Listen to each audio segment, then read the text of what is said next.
computer. If we are live, how's everyone doing? Hi. Hi, everyone. I don't think we're live. I don't know if we're live. Are we live? Can you see us? I'm not sure. I don't think we are. Give us a thumbs up if you can see us. Oh, there we are. Yay! Okay. Oh, Lynn sees us. Awesome. Hi, everyone. Happy Friday. Happy last day of Hanukkah, which was actually, today's the last day, but in the Jewish tradition, the day starts the evening before. So yesterday was the last night that we lit the candles. Yes. It's really, really fun. But Hanukkah officially ends tonight at sunset, and Shabbat starts. And Shabbat, yeah. Hi everyone. Sorry that we're a little bit late. As you can see, we got it all festive for Hanukkah. We have our Hanukkah bush. The Hanukkah bush, a Hanukkah. I don't know if you guys could see it, but there's a big Happy Hanukkah sign behind us. Oh, I love it. Yeah, thank you. It's actually really fun getting into these outfits. This is the first time I've ever done blue. First time ever. I was always so nervous. Blue's normally my color. Blue's your color, yeah. We actually switched. You did pink, purple, red. I did blue. Hopefully it looks okay. Fun. Decided to go blonde today. Well, you guys, this is actually going to be our last live for the year, for 2020. So we thought we would go out with a bang, a celebratory last live.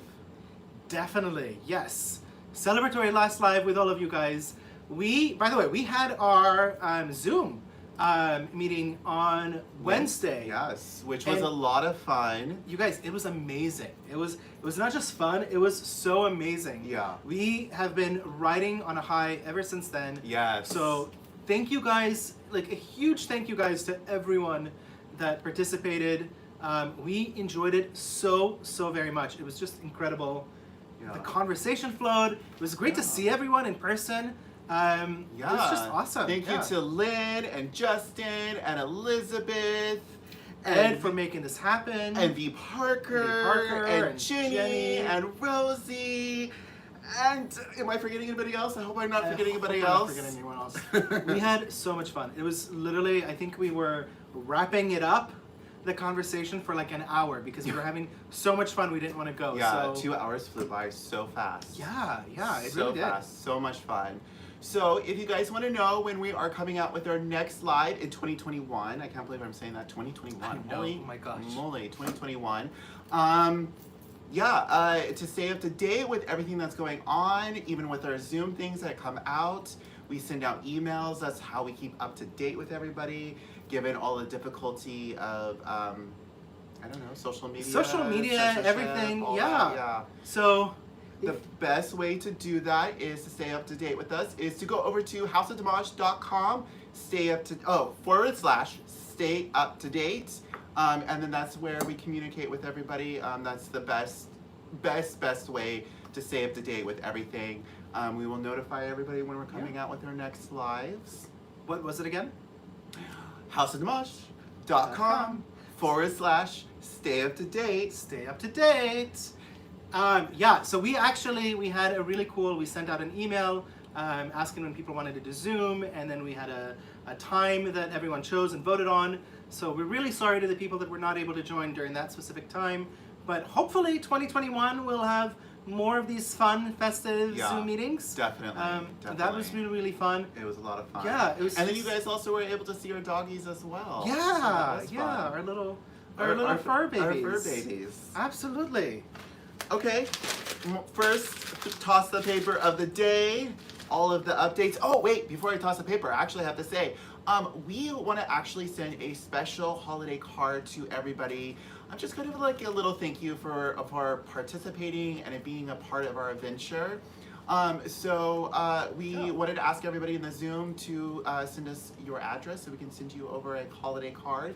If you want to, we totally get it regarding privacy issues and not wanting Address and everything, totally address, get it, totally yeah. understand. But if you do want to receive a holiday card, you can email us at House of DMaaj. We also added on the stay up to date form an option to add it's optional to add your address. So if you want to do that, if you want to get a holiday card from Ariel and I, we would love to do that.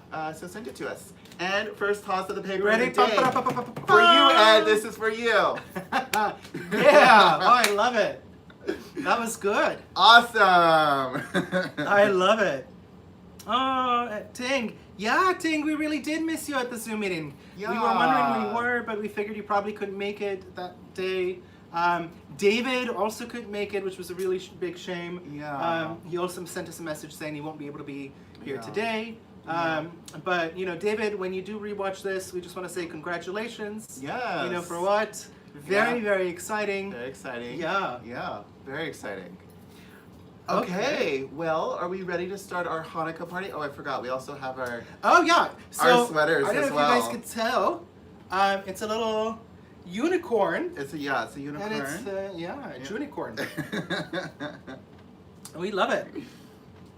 It was really fun. Actually, we just ordered it off of Amazon. It was super easy. Yeah.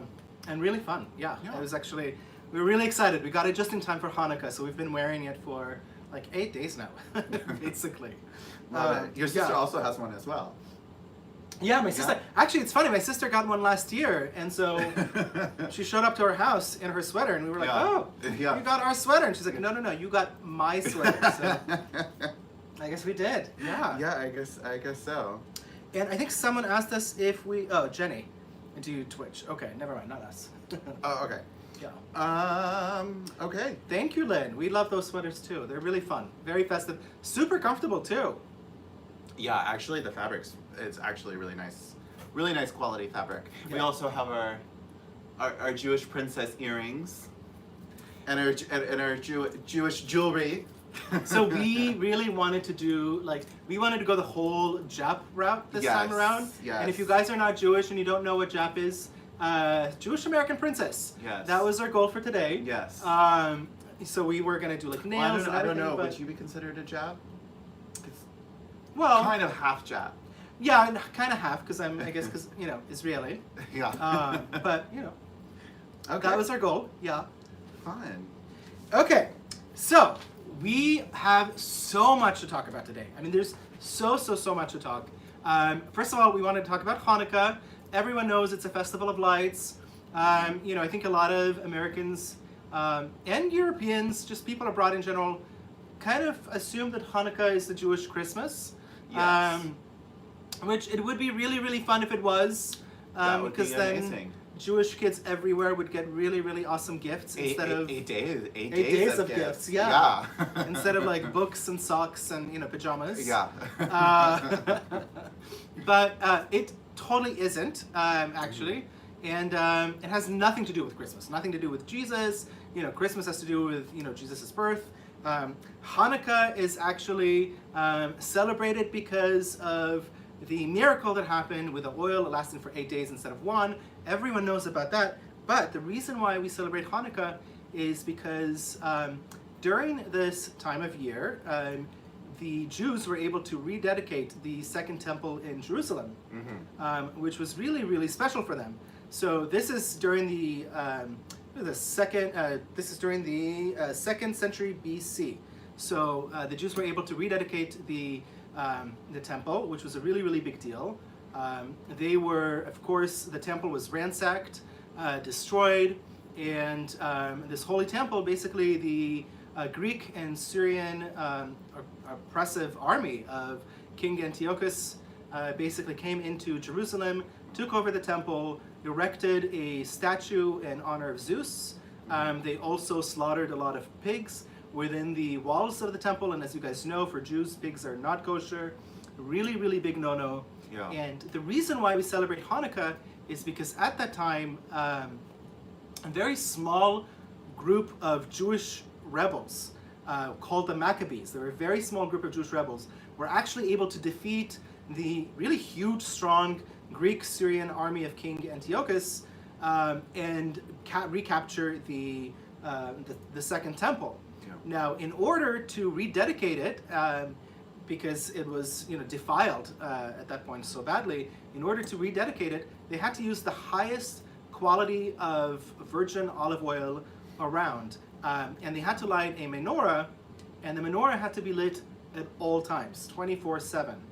Now, they only had enough oil for one day, so they really did a lot of things and to try to extend it as much as possible, but miraculously it actually did last for 8 days instead of the one day. And that gave them time to basically go out there and find some new sources for this really, really high quality virgin olive oil. And so by the 8th day, they were able to come back and do it. And what's really amazing is, and a lot of people don't realize, it's not just that it was lit for 8 days. It was lit for 7 days. By the 8th day, they really felt that they only had enough oil to last them for maybe an hour. And instead it lasted for the full, for the full 8th day, allowing them to come back with enough oil so that they can rededicate the temple. So that was really, really huge. Yeah. Oh, yeah. It's really, really special. So it's a really cool, kind of really, really cool story that, it's not necessarily a big religious holiday. It's more of a cultural holiday. Yeah. And So- it's really not a holiday that's celebrated too much. Not in Israel. Yeah. I think in Europe and in America, people really, really love Hanukkah because, it coincides with either Christmas or Thanksgiving, Right. depending on the time of year. Usually Hanukkah is celebrated on the 25th of Kislev, which is the Jewish date for when we celebrate Hanukkah. The Jewish calendar follows the lunar calendar, so it's a little bit different from the calendars that we use today. So that's why, it moves every year. Yeah. That's why some people say Thanksgiving ka. Yeah, Thanksgiving ka, So this is Draguka?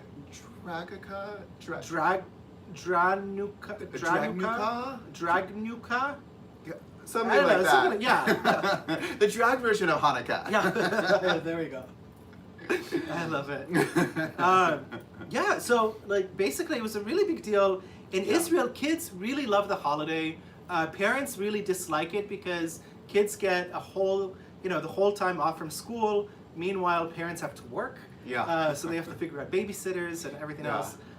But there's one thing that I think universally all Israelis, and I think Jews around the world, really, really love about Hanukkah.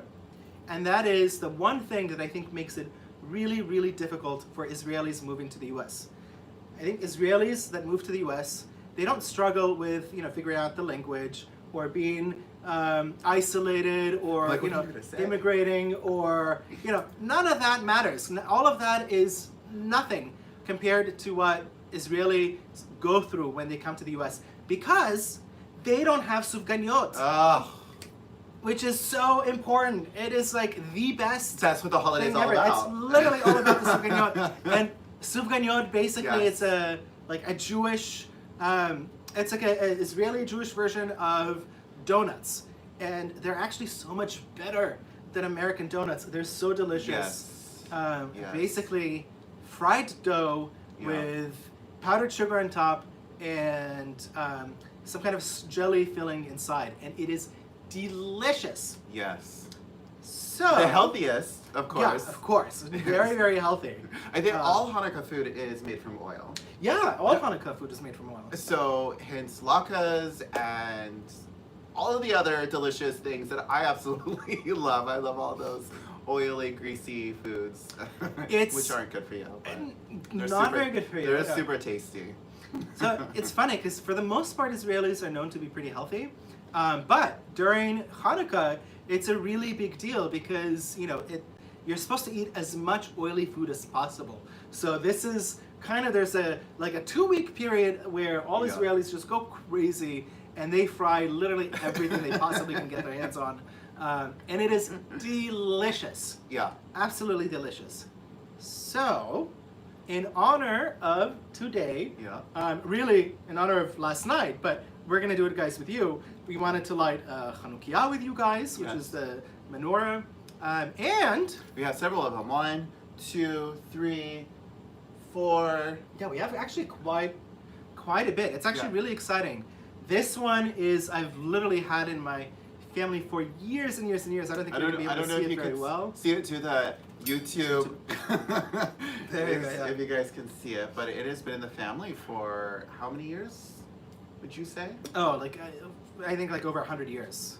Yeah. It's been in the family. So this was actually really cool because I think when I was like 9 or 7, I asked my grandparents for this Hanukkiah, and basically when they passed away, they made sure that the Hanukkiah is going to go to me. And so it's, you know, it's one of those possessions that I have been cherishing literally since I was a teenager. I love that thing so much. Every time we move, we make sure to pack it up and have it like right next to us in the truck or car when we move. It's barely, you know, it's kind of like, it's barely holding up together. It's so old. So we're being super extra careful with it. Super careful. So we're gonna light the Hanukkiah.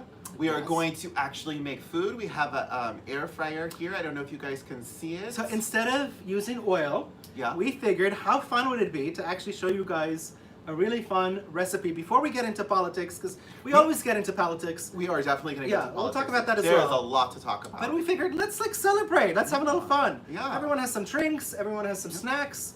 So drinks. This time we are going to be drinking. I don't know if you guys can see. No, you can't see. No. It is almond nog. So since we're vegan, Eggnog, but almond. but with almond. Yeah. And it's actually going to be my first time trying that, so. Yeah, I'm kind of excited to see what it's going to be like. Yeah. And then, of course, we already made our latkes in our air fryer. Ooh. They stayed a little bit too long in the air fryer, so they're extra crispy. Which is the perfect for me. That's exactly the way I love them. And I'm going to show you guys how to make sufganiyot, but really... We also have our applesauce as Oh, well. of course. You have to have applesauce. Applesauce and sour cream is usually the tradition, but we just do applesauce. Yeah. You can't do sour cream? Yeah, I'm sure there's vegan sour cream, yeah? Yeah, yeah. No. I don't think it tastes very good, so I wouldn't recommend it. But applesauce is good. We tried vegan ranch dressing the other day. Ooh. Not so much. Not Never so again. much. Yeah, that is not a fun thing. Yeah, no. So, yeah, okay. We wanted to show you guys how to make sufganiyot because this is something that we, it's like every kid eats. It's so easy to make. Yeah. I actually found a really, really cool blog by this Asian woman, out of all people. She married a Jew. She wanted to make traditional sufganiyot. It's really difficult to make. So she figured out her own recipe, which was super, super easy. And basically, all she did is she got a can of biscuits, and then she fries them for 30 seconds on each side. We're gonna air fry them. Makes a hole, puts in the jelly, which we will do as well, and powdered sugar on top, and it is delicious. So I'm gonna turn on. Should we start with the candles? Oh yeah, let's do the candles too. Before we start, let's actually start with kind of summoning in or bringing in the festivities of light, the festival of light, and light the candles. Yeah. Even though last night was the last night of lighting all of the candles, we're gonna symbolically do it. Yeah. Ed is saying, don't blow a fuse, y'all. We were actually worried about that. Yeah. Funny enough, it's really funny. This is an amazing air fryer that we got, and it's really, really powerful. Has super high wattage. Yeah. And a couple of weeks ago, we actually did blow a fuse. Yeah. So we had all of a little too many things going on at one time. Yeah. Let's just put it that way. Yeah, we had a whole bunch of people for Hanukkah over. Yeah. My mom and my sister. So it was just really, really fun. We wanted to make a lot of food, lots of everything. So yeah. Okay, let's light the candles. Obviously, Candles. I am in drag. So, you know, and as you guys know, I am not a religious person at all. You know, I'm an atheist, but I really, really value prayers and traditions, and I really love saying the Hanukkah prayer. I love saying Shabbat prayers, you know, when we celebrate Shabbat with someone, because it just brings, I don't know, I feel very, I don't know if it's a spiritual connection. I would just call it more of a just traditional. Traditional, yeah. Tradition. We really, really appreciate tradition, family, and that's what it's all about. Yeah, yeah. So if you guys, I hope that you guys are not going to be offended by me saying a quick little prayer, especially since I'm in drag. Obviously, I'm supposed to be wearing a kippah or a yarmulke, but I have a hair, and that's a head cover. You know, with my wig. The wig So, is pretty much a head covering. yeah, covers my whole head. Yeah. So that should be good. So we'll say a quick prayer and light the candle. Now, the cool thing about Hanukkah is that you have 8 candles. You really have 9 candles, but you have 8 candles for each day that the oil was lit. And then you have the middle candle, which is usually a little bit either higher or lower than the other candles. It's called a shamash, which is kind of the helper or the assistant. And that is the candle that you actually light all the other candles. And of course, there's many, many rules on how you light the candles, how you place the candles in the menorah. You're supposed to place them from right to left, which is how you write in Hebrew. But then you light them from left to right, because as we all know, Jews would not be happy unless they make things a little bit complicated. So, you know. All right. ברוך אתה אדוני אלוהינו מלך העולם שעשה ניסים ונפלאות. ברוך אתה אדוני אלוהינו מלך העולם שציווה מצוות וציווה עלינו להדליק נר של חנוכה. Amen. And what I'm doing now is I'm lighting the shamash or the helper, and with it I'm going to light from left to right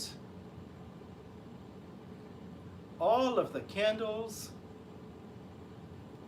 which is so much fun. Usually when we do this in the evening, it's so beautiful. You know, when we have our Hanukkah bush over there, we love Christmas music, so we'll turn on Christmas music and light the menorah and just have a really good, fun time. So it's not very traditional, I would say, but our tradition. Our tradition. We made our own. Yeah. Well, our fur babies love Christmas music. They do, actually. So every time we leave the house and we leave them home, throughout the whole entire year, we turn on Christmas music literally all year long, just for them, because they are obsessed with Christmas music. They really love it. Yeah, I don't know what it is. Maybe it's all the noises of it, but they love it. They really love it. Yeah. Okay. I don't know if you guys can see the flames, but it looks gorgeous. I think they can see it. Can you guys see it? Okay, Ed said, Ed. Okay, good.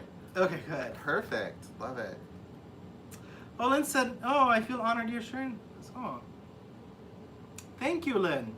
Oh, okay, thank you, Lynn. I was really worried. especially if there's, I didn't want to make it seem like we're like disrespecting the holiday or anything like that. I got it set up so we're watching. Oh, I love that, John. Hi to John and all the family, and to Ting, and to Lynn, and to Johnny, and to Ed, and to Elizabeth, and Jenny, and I hope I'm not forgetting anybody. Oh, Miss Hotness. Yes, hi Miss Hotness. And Cher. Hi Cher. Hi Cher. We missed you in the Zoom. We missed you. Cher. Yeah, we were gonna email you actually. And Menorah Games. And Menorah Games. Hi. Oh, thank you so much for joining. How fun. I love it. I hope I said hi to everyone. Did we say hi to everyone? I think we. Yeah? All right. Hi. Okay. Hopefully you guys don't mind. This is like a really cool thing. We really wanted to do like a Hanukkah special last week, but unfortunately, as you guys know, we weren't able to do it. Yeah. So our fur babies were not feeling very well. Yeah. When we had to cancel, they're old. It is what it is. Unfortunately. So now I am making the sufganiyot, or the traditional donuts. This is literally the easiest thing ever. I just got biscuits. In my case, I got vegan biscuits, but you can get any biscuits whatsoever. I'm gonna stick them in the air fryer. Yeah, we're preheating it right now. Yeah. And if we were more technically savvy, we would have other cameras so you guys can see the air fryer and everything on the table, but in time. We were fantasizing about having like a camera like right above so you could see the table, and everything the way that it looks. Yeah. Cameras from the sides, but in time it'll come. Yeah. Over time. One camera is hard enough for me as it is. Yes. And even to do it so that you guys can see like the Hanukkiah and the Hanukkah bush, we'll call it. Even that, it's kind of took us a little bit of getting used to. And Hence being we're a doing couple it. minutes late. Yeah, hence being a couple minutes late. So thank you guys for sticking with us. Yeah, thank you. Okay. So, do you guys know what the difference between a menorah and a Hanukkiah is, by the way? Oh, that's a good question. Yeah, because it's Yeah. really funny. So in the U.S. when I moved, everyone called a Hanukkiah, which is that's what it is, a menorah, and basically there is a small difference. Menorah in Hebrew means a lamp, so you would light it. That's what was used as a lamp back in the day. Hanukkiah is basically also a menorah, but the only difference is that instead of having 7 candles burning at all time, like a typical menorah, which would have 3 on each side, 1 in the middle, a Hanukkiah has 8, 4 on each side, and then 1 in the middle for the 9th one, which is the helper symbolizing each day of the holiday. So that is kind of like a fun fact because I hear it all the time, menorah. Yeah. Didn't know why people called it a menorah until I moved to the US and then realized why. So that was kind of like a fun fact for me. Okay, are we ready? Your first one for the be day. careful of the flames. Oh yes. Yay! All right. Yeah. Let's see. What else did I want to say? Oh, I already went through this too. Yeah. Yeah. We did the prayers. We lit everything. I love it. Oh, wait. You're like, toss it. Wait, I also have one to toss as well. Yeah. Oh, I just love it. I have to do touch it. today as well. Yes. All right. Yay! I love it. Now we're going to be doing it together. We really, really enjoyed it. Yes. Actually, I think your first toss was during the Zoom meeting. Was so it? that was really fun. I don't know. Yeah. I think. Wasn't it? Or did you toss before? I think I did in the last live. Yeah, I had to. You had to. Okay. Yeah. So- and I love that everybody in the Zoom, we were talking about how you guys are tossing your paper, and every time we wave to you guys are waving to us as well. Yes. That was I amazing. love it. Yeah, I really love it. It was actually really fun because we got to see quite a few of you guys like toss the paper during the Zoom meeting. So that was really, really fun. Yeah, that was fun. I really hope we get to. Yeah, I really hope we get to do this more often. This Zoom meeting in 2021. It was private and it was intimate and it's fun. It was funny because it was supposed to last like 45 minutes. Yeah. And it lasted like 2 hours instead. 2 hours. We just had so much fun once we got going. I think even Ed said, he's like, oh my gosh, like how the like time 2 hours just like flew by. It literally just flew by. I keep pushing my sleeves up so you guys can see all of my cool jewelry. Yeah. But I don't want it to be too up because I'm pretty hairy. Oh, thank you, Justin. Oh, thank you, Justin. Yay, made it. Okay. Yay. So, yeah. Happy Hanukkah. Happy Hanukkah. Justin, we are making sufganiyot or donuts. So, hopefully, I wish we could actually share it with you. That would have been fun. And we have our latkes, which really excited to try soon. And we also have our eggnog. Should we pour? I would love to know if anybody else brought their snacks or drinks or anything else. Did you bring snacks this time around? For people who are just joining us now, there are almond nog. It sounds so weird saying it because it's like eggnog. It doesn't sound almond nog. I don't know. Oh, we don't have any cinnamon. Oh, we do? Oh, should I get cinnamon? That's okay. That's okay. All right, you guys. So, cheers. Oh, Cheers. it is preheated. Cheers. The air fryer is preheated. Happy Hanukkah. First trying almond nog. Actually, I like it. Yeah? Mm-hmm. It's not bad. I mean, the real thing is better. It's not eggnog. Well, because eggnog has that, like that. Well, eggnog is really thick. Yes, that's what It's I'm really trying- thick, and it has that like raw, eggy, like texture that's actually really delicious. Yeah. And it's really, really sweet. It has so much sugar and so many calories. This is definitely way healthier, a lot less sugar and calories. Oh, awesome. Lynn says she has her coffee. I love it. Cheers, Cheers. Cheers.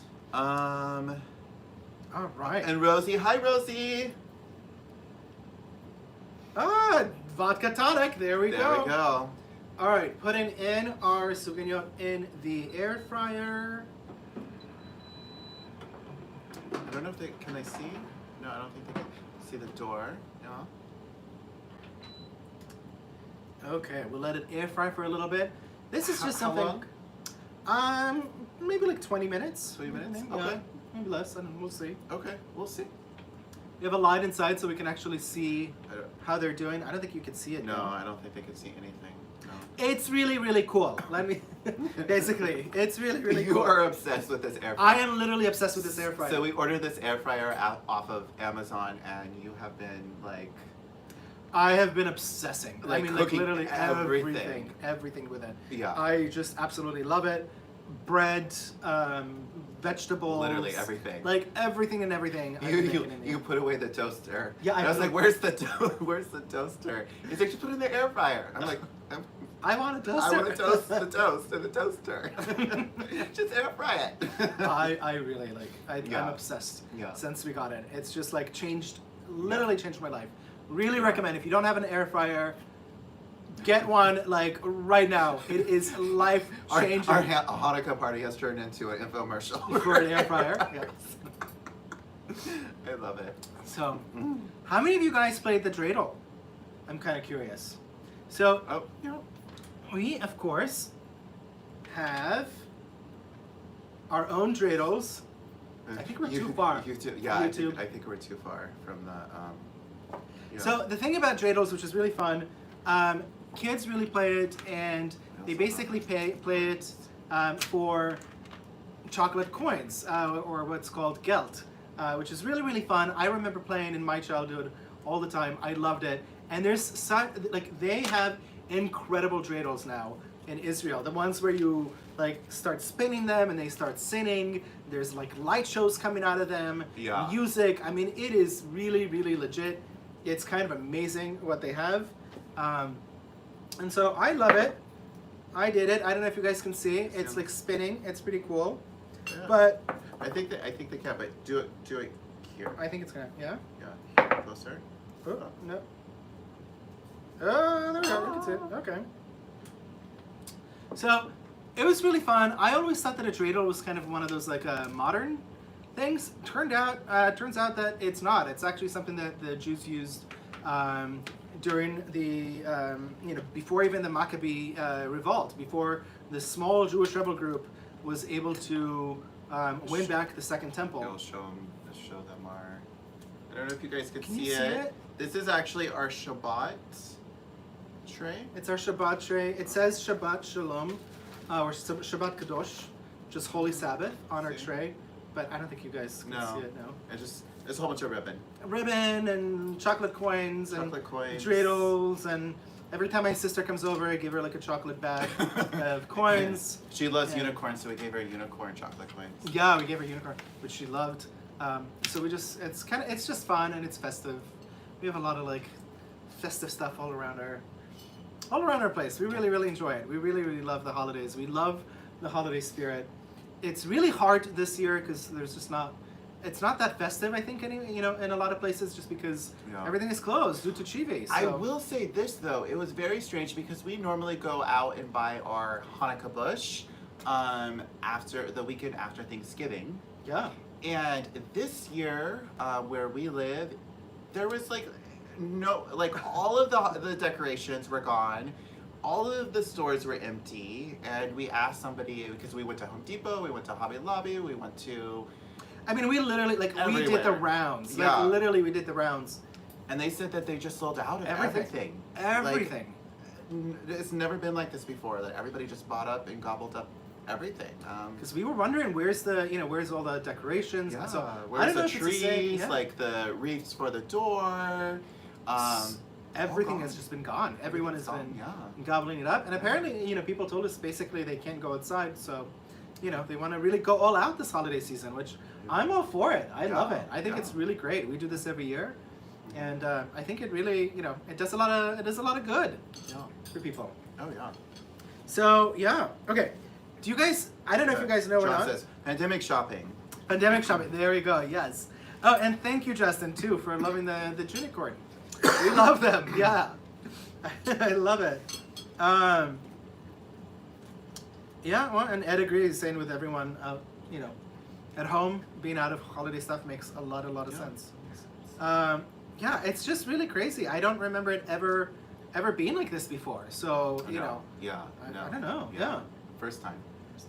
First time. Very, very interesting. So it's actually kind of fun because, you know, if you look at a dreidel, it's like a 4-sided dreidel.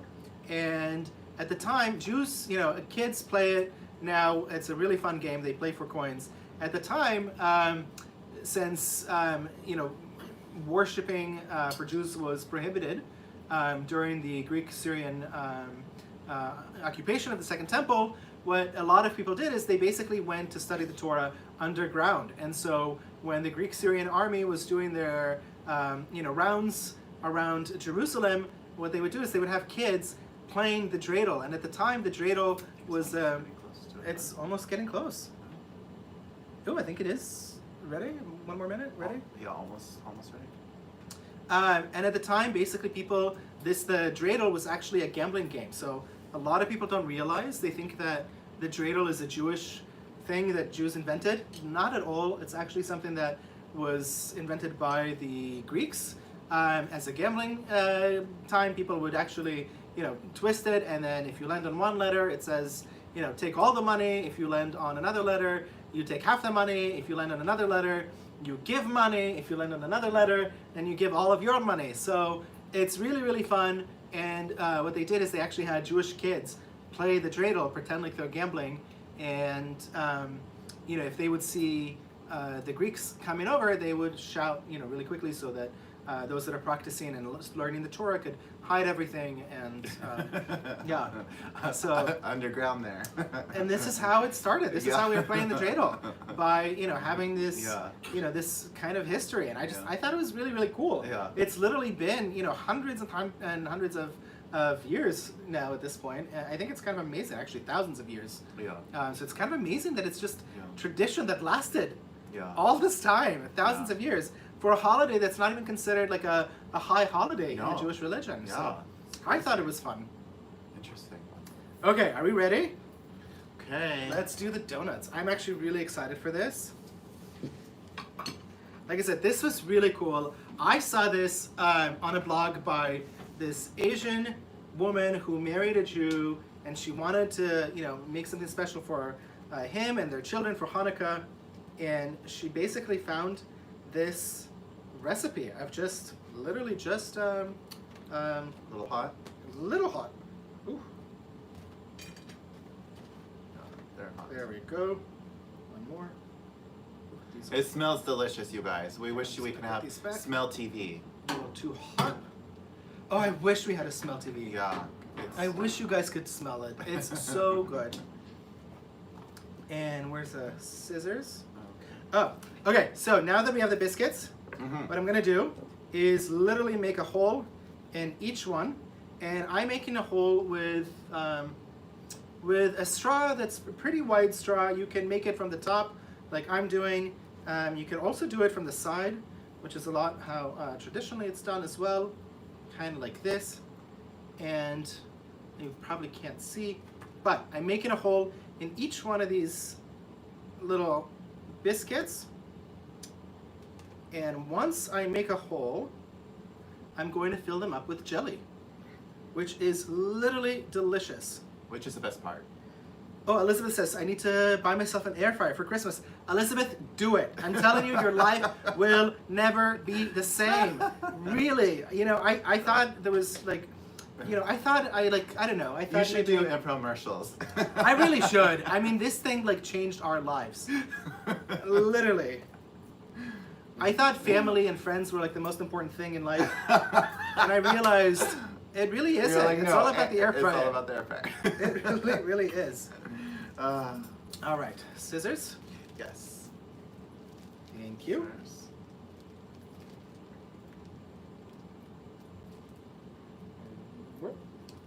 There we go. Good. And Right. so I did one from the top. I literally just put jelly in a little small Ziploc bag. I cut the corner, and now I'm just going to push it in to the hole, like so. and really, really, really feel it. I don't think you guys can necessarily see it, but at least if you guys can hear it and know, you guys can try it at home. It's really fun and it's really delicious, and it actually looks like a fun little like thing. Is it the healthiest thing? No. That's why we only do it it's the holidays. on Hanukkah. It's the holidays, so. And I think it's okay to do it during the holidays.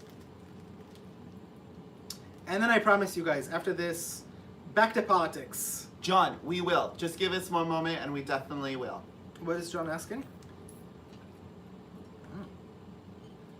Ariel, can you and Zane please say happy birthday to Ume, who turns 17 tomorrow? Ume moved here to America from Thailand 6 years ago. Goes to school with Skylar and Tony. Absolutely, we'll do it now. Yeah? Yeah. Okay. Happy birthday, Ume. Happy birthday, How cool. Umi. And so cool that you moved to the US. Yeah. Yes, oh my goodness. Thailand. From Thailand. I've been to Thailand, absolutely love Thailand. I have been trying to get you to Thailand for years now. Yes, we were actually, so our friends got married and we wanted to go to Thailand to celebrate. We weren't able to go to their wedding, unfortunately. And we made plans to go to Thailand and meet up there, and then unfortunately, Chivi happened. And So Chibi happened. yeah, that kind of took that away. But Uma, Yeah. wow, happy birthday. Happy birthday. That is really, really huge. And I'm gonna just put it up there. Oh, yeah. Yes, score. Made it into the sink. Should we sing a happy birthday? I don't know, can we? I think it's copyright. Is it copyrighted? That's Okay. what I was thinking. I was going back and forth and I'm like, I think it's copyright. I don't think you could do... Oh man, we really want to sing a happy birthday for you. Sorry. I'm gonna sing it in Hebrew. Oh, there we go. Because I don't think that's copyrighted. Yes, there we go. Yom Huledet Sameach, Yom Huledet Sameach, Yom Huledet Sameach, Yom Huledet Sameach, and many more. And many more. Actually, there is a song in Hebrew where it's like Ayom Yom Huledet, Ayom Yom Huledet, Ayom Yom Huledet Le'omeh, Ayom Yom Huledet, Ayom Yom Huledet, Ayom Yom Huledet Le'omeh. חג לשמח וזר לפורח, היום יום הולדת לאומה. חג לשמח וזר לפורח, היום יום הולדת לאומה. Which basically translates... That's beautiful. Thank you. Thank you. I don't know why I never auditioned for The Voice or never won it. It's beyond me. I would have clearly won. But yeah, it basically, you know, happy birthday to you. Today's your birthday. Have many, many presents and lots of, you know, flowers, and enjoy your beautiful, beautiful day. So, very cool. And thank you for asking us to do this, because we enjoyed it. Justin said that was amazing. Thank you, Justin. Okay, I can't turn the plate too much, but these are the You can see donuts. this one has the jelly on top. This one has the jelly on top, And this one and these ones have the jelly Ooh. on the side. Ooh, that's a good one. on the side. And then, there we go. What I'm gonna do next is powdered sugar.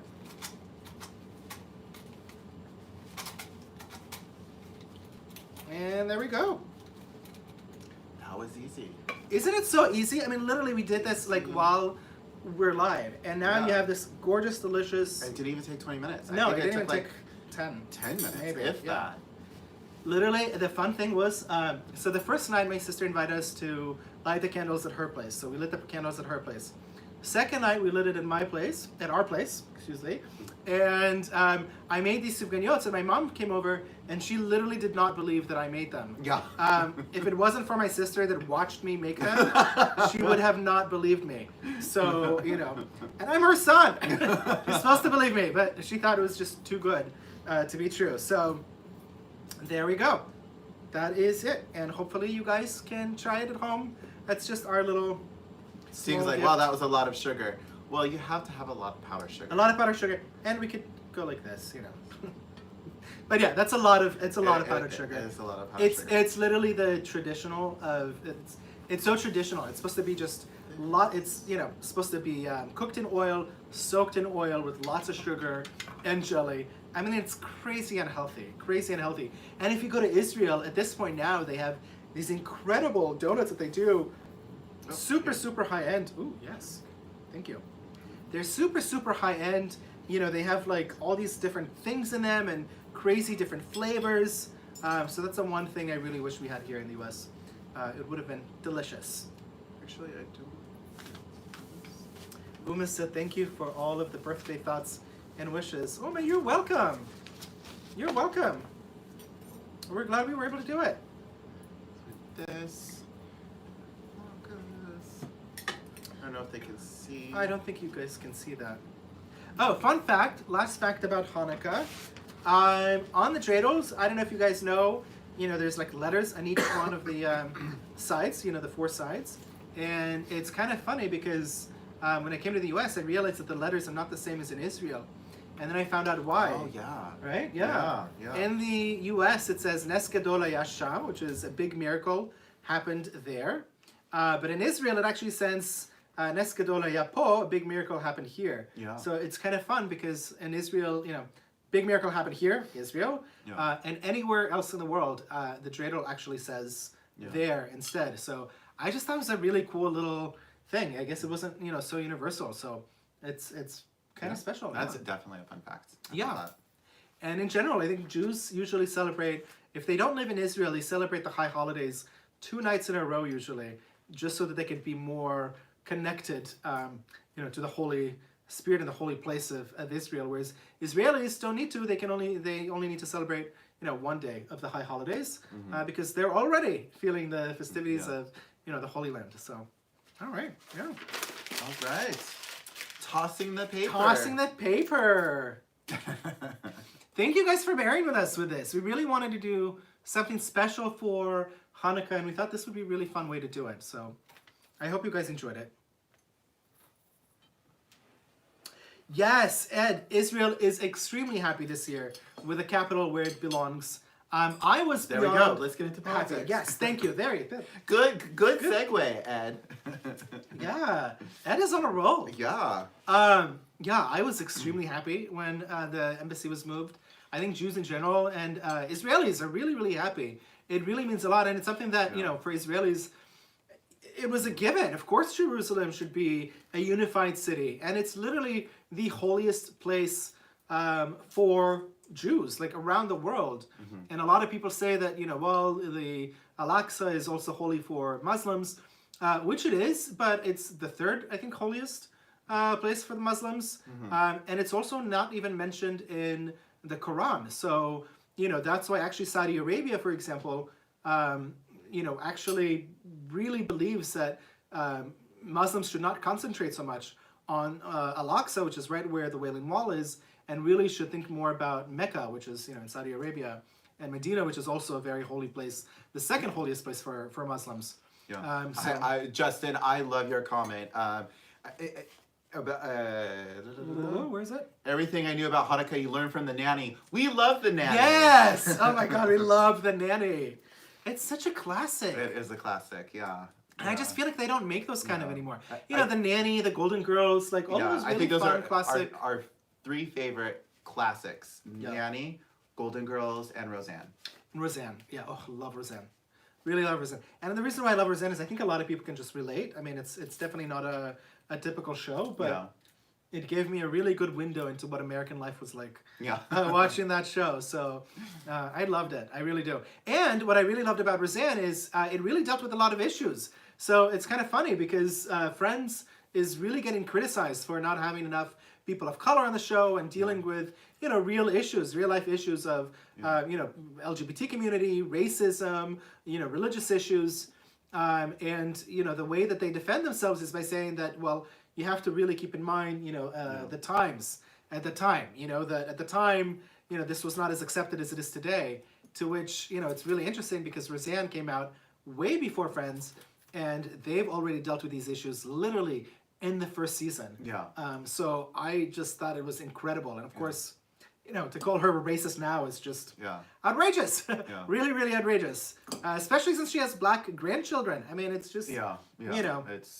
That's ridiculous. Yeah. Well, that's a whole nother That's a whole other conversation. I mean, just the world that we live in now where, ooh, did it fall?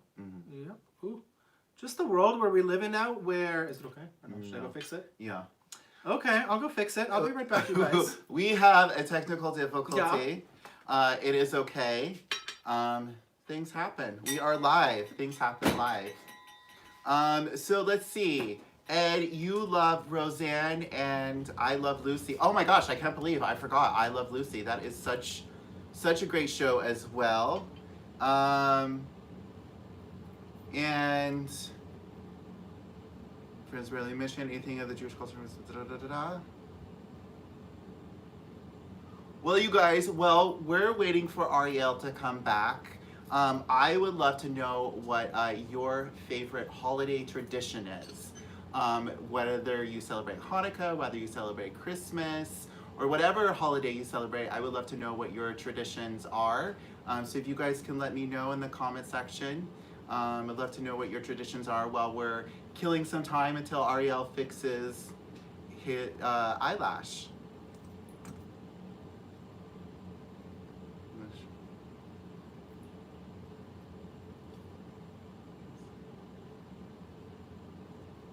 Ed, your tradition is hot butter rum with Captain Morgan.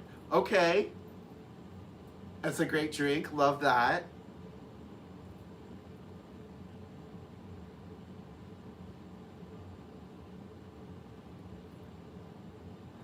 Lynn, you're hilarious.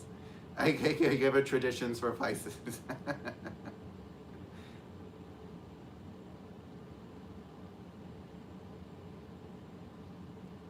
Oh, Justin, love that tradition. Interesting. And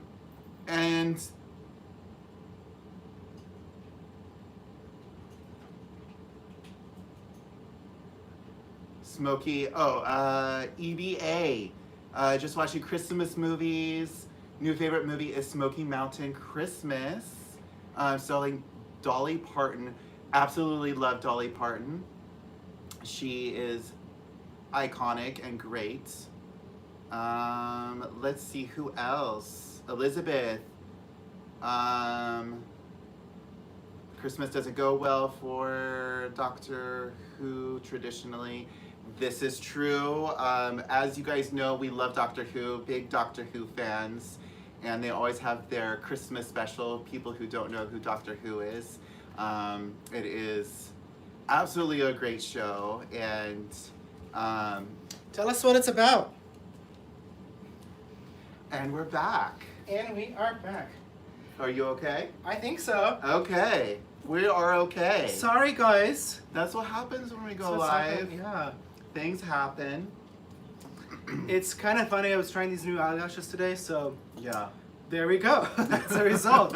So never try something new before we go live. Movies. Justice says also watching Christmas horror movies on Christmas Eve. Ooh, Yes. Silent Night, Deadly Night, etc. Ooh, love that. Wow. Oh, panettone with hot chocolate on Christmas morning. Oh my God, Rosie. Yes, I miss panettone so much. We can't have it anymore because we're vegan, but I really miss it. Yeah, that was something that we were talking about. We're like, oh, when we were able to go traveling again, it's going to be really hard It's because so hard. Yeah. there's so many delicious foods in Europe that we can't eat. We were watching the show on Amazon called The Pack, where they're, it's kind of like Amazing Race, but with owners and their dogs. And they went to Paris, and they were all so excited to try the Parisian croissants and coffees and cafes and everything. And it just really made us realize next time we travel, it's going to be really difficult. Especially when we go to like Italy and France or even Asia. There's so many delicious meat dishes. But I don't know, it's something that we really committed ourselves to. So. Now I need a moment. I'm so sorry. Enjoy. Oh, it's okay. And Eb, thank you so much for saying that. Thank you. And yeah, thank you so much for saying that. So okay, we have so much to go over today. The first thing I wanted to talk about is this is something that I literally heard about right before we went live. So I don't know all the details of why yet, but I thought it was really exciting. The Supreme Court threw away the challenge to Trump's plan to exclude illegal immigrants from the census, or undocumented immigrants from the census. I really like the word illegal aliens Apparently that's not politically correct.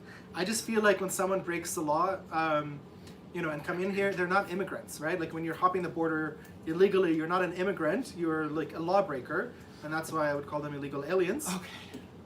Better? Yes. All right. So yeah, for me it was really, really interesting. I of course believe that the census should not count undocumented immigrants or illegal aliens, whatever you want to call them, because you have states that are literally inviting them over, like California, like New York. A lot of states that are harboring these people, illegal aliens, and encouraging them to actually come here illegally, and protecting them from the federal government and providing them resources.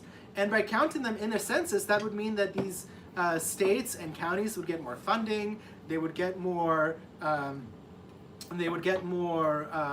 Seats in Congress, more representatives in Congress. So there's so much that is on the line when it comes to this issue of counting illegal aliens in the census. So I was beyond happy that Trump actually took it upon himself as the first, I think, president to say that, hey, this should not be done. This is not okay. And it's really, really great that the Supreme Court threw it away. Okay.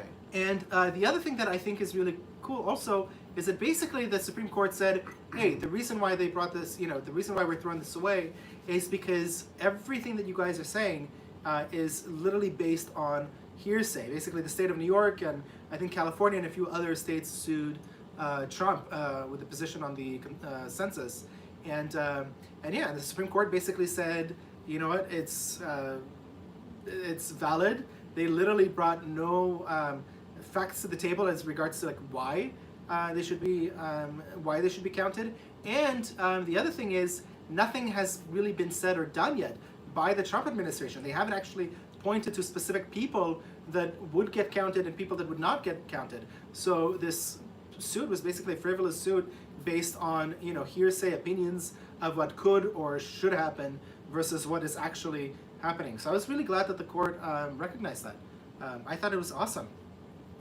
That's the first thing that I kind of read today. And then, Eb, you said you started watching us because you love drag queens. Oh, awesome. But popular drag culture has gotten too radical. RuPaul is still my idol, but the political radicalization been so disappointing for me. I agree. I really agree. And it's really sad. I used to really love RuPaul as well. And RuPaul was an idol, really an idol, but it's become so radical now, and it's so full of hate. And I mean, which is really interesting because it's supposed to be a community of love and acceptance and getting along and being artistic, and it just, what happened to that? Yeah. What happened to that? We talked about this before. We had we actually had a thing that we planned to do in Salt Lake City, Utah, where we were supposed to, come and perform and have this event. Hi, V. Parker. Hi, V. Parker. Yay. Hi. And we were supposed to do this event in Salt Lake City, Utah. And I mean, we had, a lot of conservative people that were going to come and talk. Also, we even had an Elizabeth Warren delegate. I mean, this was during the primaries. So we actually had an Elizabeth Warren delegate come and speak, but basically the, drag queens of Salt Lake City, when they found out that we were doing this event, got extremely upset. They organized all these like crazy protests. Antifa got involved. The event was canceled because the venue place was threatened. We got a second venue. They were threatened. I mean, it was really, really crazy. And I just, for me, I think as a gay person, I remember, our community was all about acceptance for everyone, regardless of their, background or ideology. And, well, like RuPaul says, if you can't love yourself, how are you going to, if you can't love yourself, how are you going to love somebody else? It's all about love. It's supposed to be a community all about love. Regardless, besides outside of politics. And I guess not if you're, not if you're conservative. Yeah. Oh, Justin has a follow-up to what you were saying. I missed what you were talking about. So sad that the Supreme Court threw this out. Did you hear the statement that an aide heard yelling in the Supreme Court chamber over it? Roberts allegedly refused to hear it because he's afraid of riots. Wait, so for me, this was actually a win for Trump. So I'm wondering if we're talking about the same thing. So this is regarding the census for. This is regarding illegal aliens being counted And then Ed also as said part of the that- census. Ed also said that he heard that as well. Yeah, wow, that's really interesting. Okay, you were talking about Texas. Oh, yes, I agree. You know what? This is the thing. I completely agree with you. I think it's really sad. But I will say this. I literally knew it's going to happen before it even happened. I knew that the Supreme Court is going to toss the Texas court case away because, unfortunately, and this is what's really, really sad about all of this, you know, there's a lot of conversation about fraud, and it's very clear that fraud happened. The problem is there's not enough of hard evidence to actually show this fraud. You know, there's specific instances in specific counties and specific places, but those specific instances are not large enough to change the outcome of the election. And that's why they're not able to, you know, really get any court to hear them regarding this subject. Because, and even a court like, I mean, do you guys remember when Amy Barrett was nominated? You know, how the Democrats used to scream, that's it, you know, he's nominating her so that he could be, you know, elected. She is his, you know, stamp of approval no matter what. Do you guys remember that? She is a very independent thinker, which is what we said, you know, during this whole, when this was happening. You know, this is a woman that is known for her independent thinking. This is a woman that is known to stand up for the Constitution, regardless of what her personal political religious beliefs are. And, you know, I think we even said it in our live that when the case does come to the Supreme Court, she's going to deal with it with integrity, and I think she did. And, you know, the Supreme Court, I mean, pretty much I think they tossed it unanimously, and part of the reason why is because they just didn't bring up enough facts. There was nothing factual that would alter the results of the election that they were bringing up, besides a lot of hearsay. And by what a hearsay I mean is a lot of people who basically, you know, signed affidavits under oath saying that they saw, you know, this fraud happening. But the problem is when you have a lot of people, you know, even under oath saying these things, is that you could have a lot of people on the other side also under oath saying that they didn't see the fraud happening. And that is really the problem that's happening. And of course, I think more than anything, you know, fraud should be something that states really go after on a local level. And, you know, the states are not interested in doing this. So we're really, you know, lost. And it's really, really sad because I do think that fraud happened. And not necessarily just fraud in the, you know, in the Dominion fraud, not necessarily fraud at the polling places, even though the Dominion and the polling places, that happened.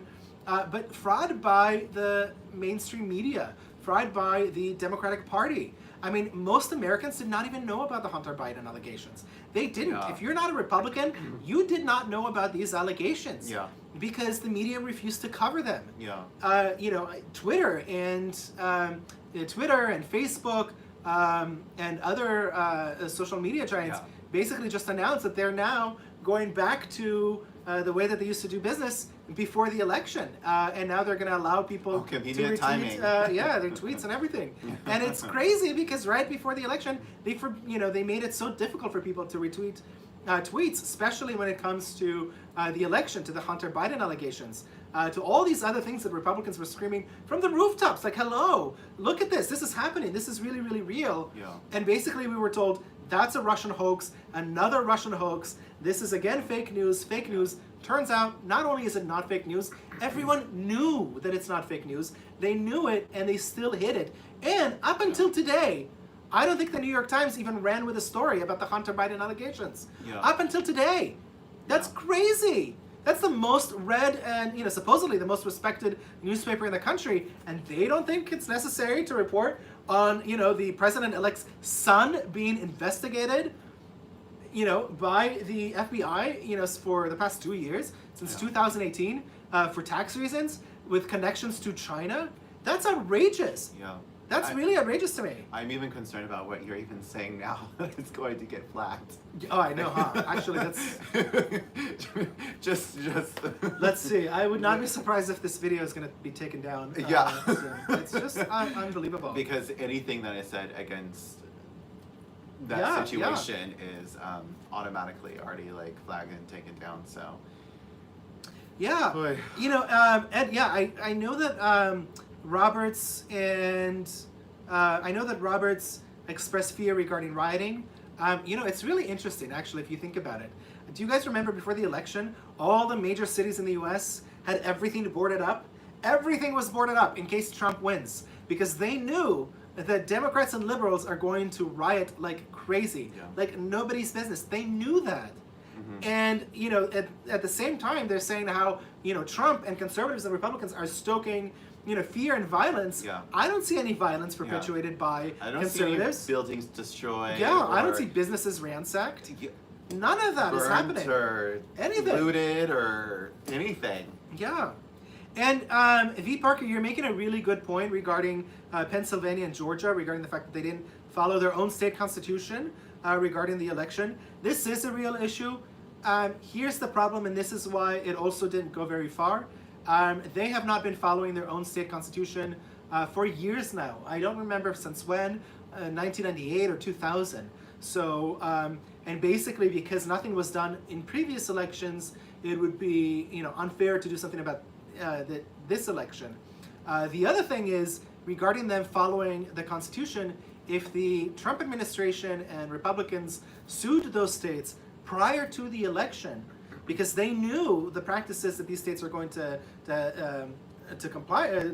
follow. They already knew what practices these states are going to follow. So if they would have sued these states prior to the election, then that would have been a whole and completely different story.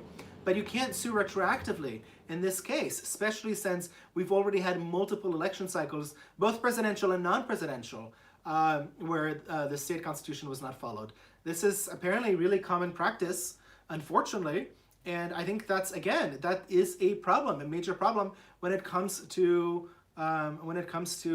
states following their laws, and not just federal laws, even like state laws. That's the problem that we're facing, and that's why I said it's really a shame, because, you know, if Americans knew about Hunter Biden, we would have a President Trump reelected. If people knew what is happening, if people knew that this is not a conspiracy theory, and they knew that, they knew that. That's why they hid it. That's why they buried it. Exactly.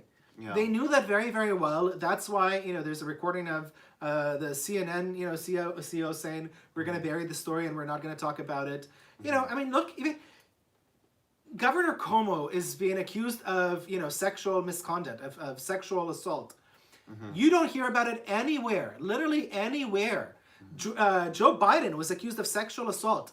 And not just accused, not like, you know, people accuse Trump of sexual assault, you know, where they accused him but never actually, you know, did anything about it. This woman went to the police. There's actual witnesses that corroborated her story. Not like Kavanaugh, where, you know, the witnesses all said never happened, and not one person corroborated this woman's story.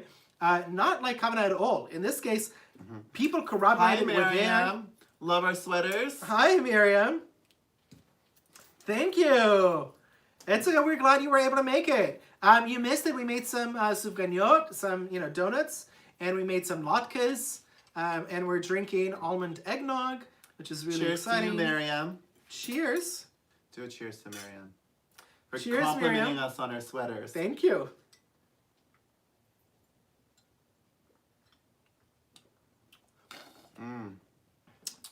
So delicious. I still like it, even though it's not like... It's not real eggnog, but it's delicious. But it's really still, delicious. It's still really good. It's still really good. This over here, so I don't knock it over. Yeah, perfect. Thank you. So yeah, I just, you know, if they didn't cover the Biden story, they didn't cover, you know, they're not covering the Cuomo story now. There's so many things that they were not covering, and it's a shame. The problem is too, what happened is, you know, you had Google, you had YouTube, you had Twitter and Facebook, and, you know, TikTok, and any, you know, all these other conglomerates now even TikTok that hid these stories. They literally hid them from people's. So when you typed in, and even if you typed in, you know, Joe Biden sexual allegations, even if you typed in Hunter Biden allegations, you know, China allegations, Hunter Biden, you know, $3-4 million from, you know, Moscow mayor, you could not find it. And if you did find it, it would always come with a disclaimer that said, this is fake news, or the first like 100 pages would basically, you know, all be rebukes of those stories. So you type in, Hunter Biden, financial misconduct with China, it would be, pages upon pages upon pages rebuking that fact.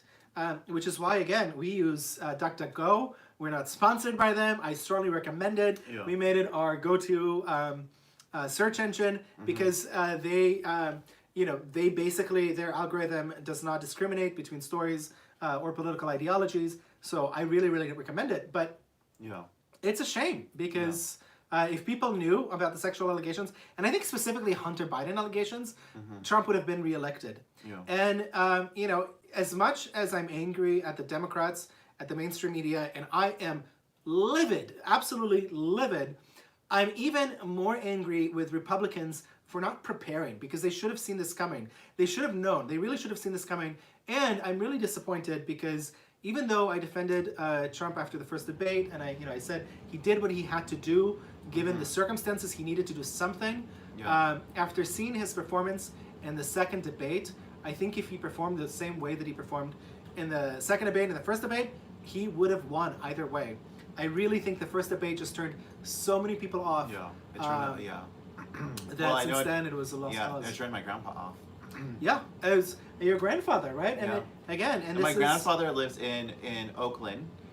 He is 86 years old, and he sees all the craziness that's going on in Oakland, and he sees what's happening. But 5E. Oh, V Parker. Sorry. Bye, V Parker. Thank you for joining us. Happy Hanukkah. Yeah. So, that was and it. Didn't go over so well. I think a lot of the older people really wanted to see something more presidential, and they didn't get what they wanted from. And that was Trump's demographic. Yeah. And basically, not only, your grandfather is 87 years old. So I think 87. 87. Oh, I guess I'm wrong. 87 years old. Is he 88 already? Or no, I thought he was 86. Anyways, 87. Whatever. 86, 87.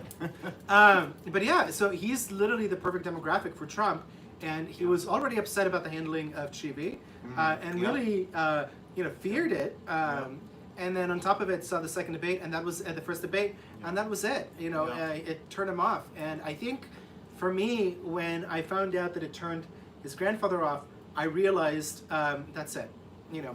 I realized that would be it, and I realized most likely Trump. There's a very high likelihood that he might lose after the first debate. So that was just very, very, very upsetting. But regarding Texas, by the way, that is the place to be. Turns out Texas is one of the fastest growing states in the country.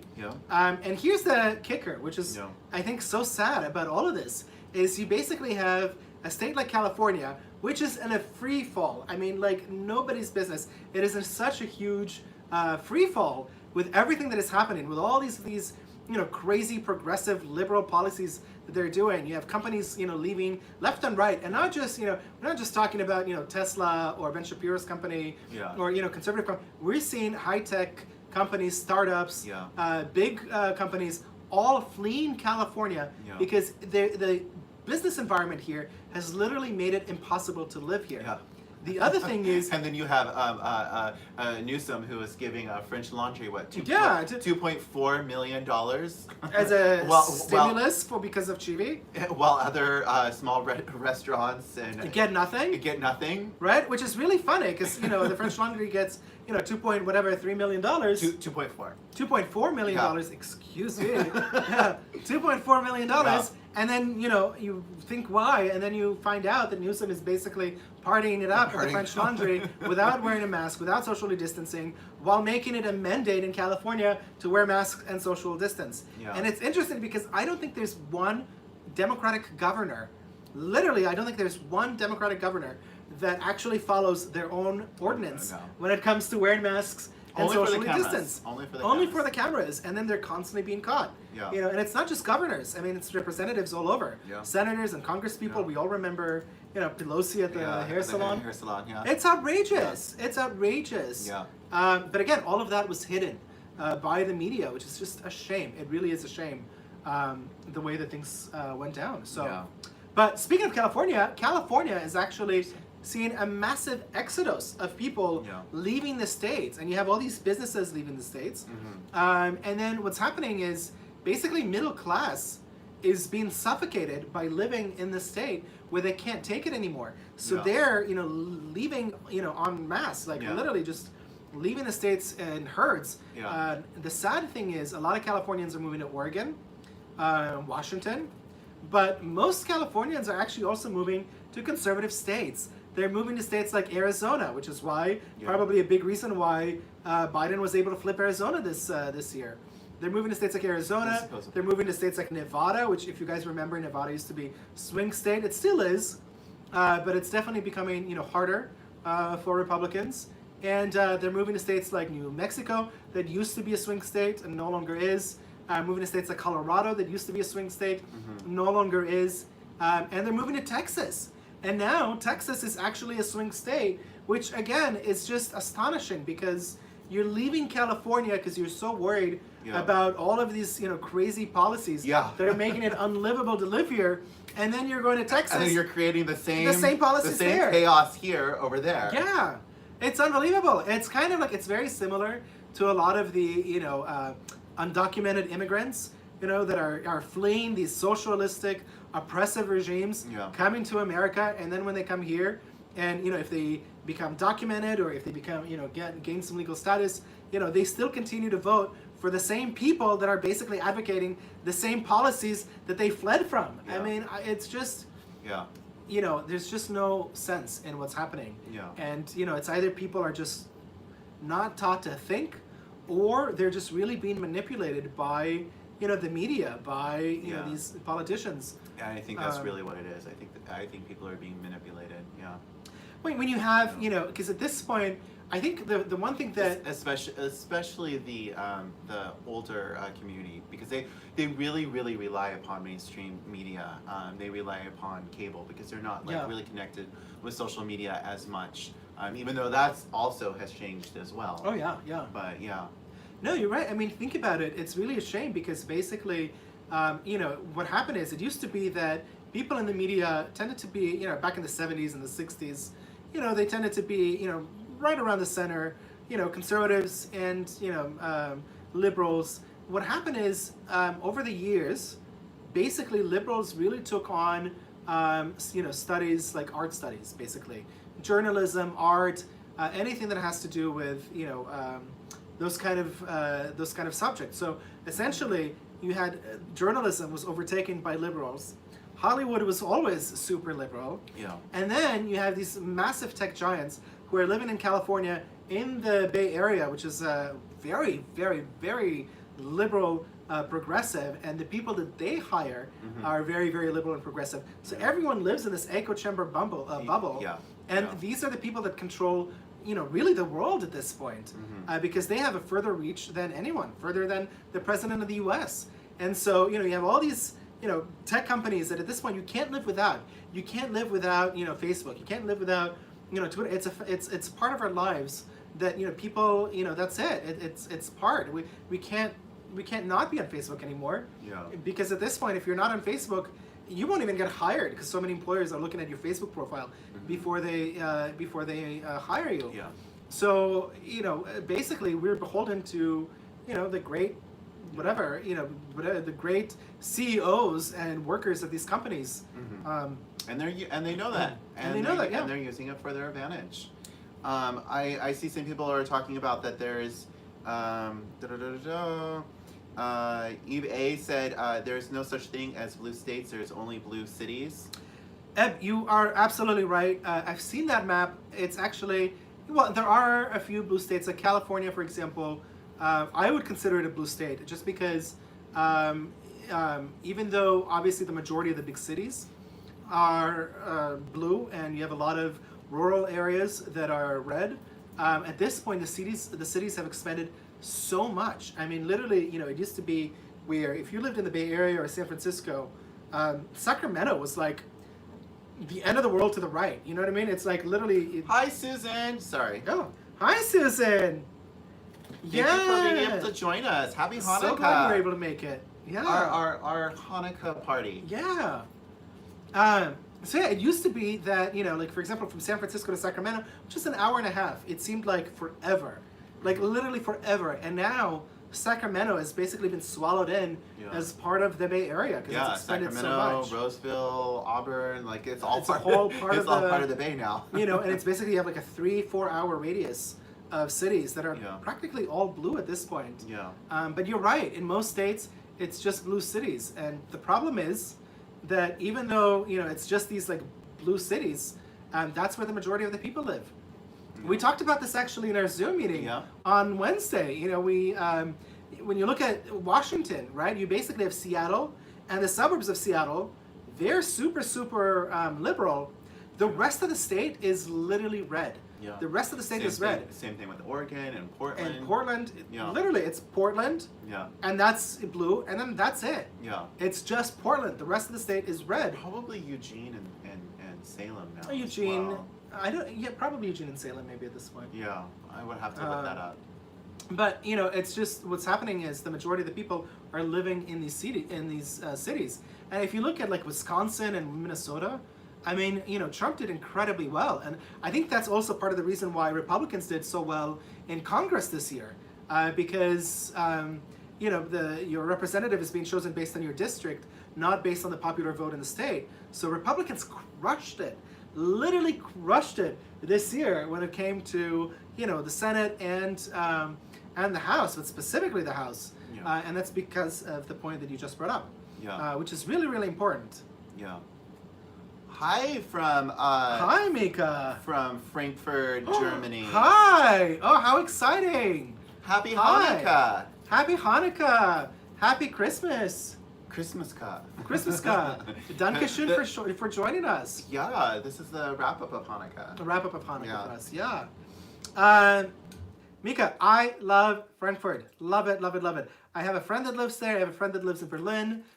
Used to go there all the time. I absolutely love Germany. It's such an amazing place. Can't wait to go back. Yeah. Can't wait. Especially right now with the snow and the holidays, it is the best time to go to Germany right now. Oh yeah. Oh my God. Yeah. Gorgeous. Oh, Love it the there. Christmas bazaars. Yes. Oh, and my gosh. The hot cider. And, yes. Yeah, So fun. Yeah. So fun. So really glad you're able to join us at 1:36 in the morning. Thank you. That's amazing. Thank you. So yeah, speaking of, by the way, So Eugene is liberal. Yeah. Eugene is liberal. I went after the riot scene, all this pleasant 99.9 white town with signs that go, yep. It's really, Eugene is liberal. Well, Eugene is super liberal also because of the university there. It's super artistic. We really like Eugene. We love Portland. Yeah. It's just unlivable because of the people that live there, basically, at this point. A small, I would say a small but very loud percentage of people in Portland, because most people in Portland are very quiet to Very themselves, nice. Yeah. very, very friendly, very nice. It's just, it's that small, loud group of people who want their voice being heard. Extremely loud and destructive group of people. So yeah, speaking of it, well, okay, so Mika's asking, what comes next? A mess is nothing compared to all this fuss. Here's the thing. I don't know if you're referring to what we were talking about earlier in terms of the election and the Republicans really crushing it in Congress. But this is why I think it's so exciting.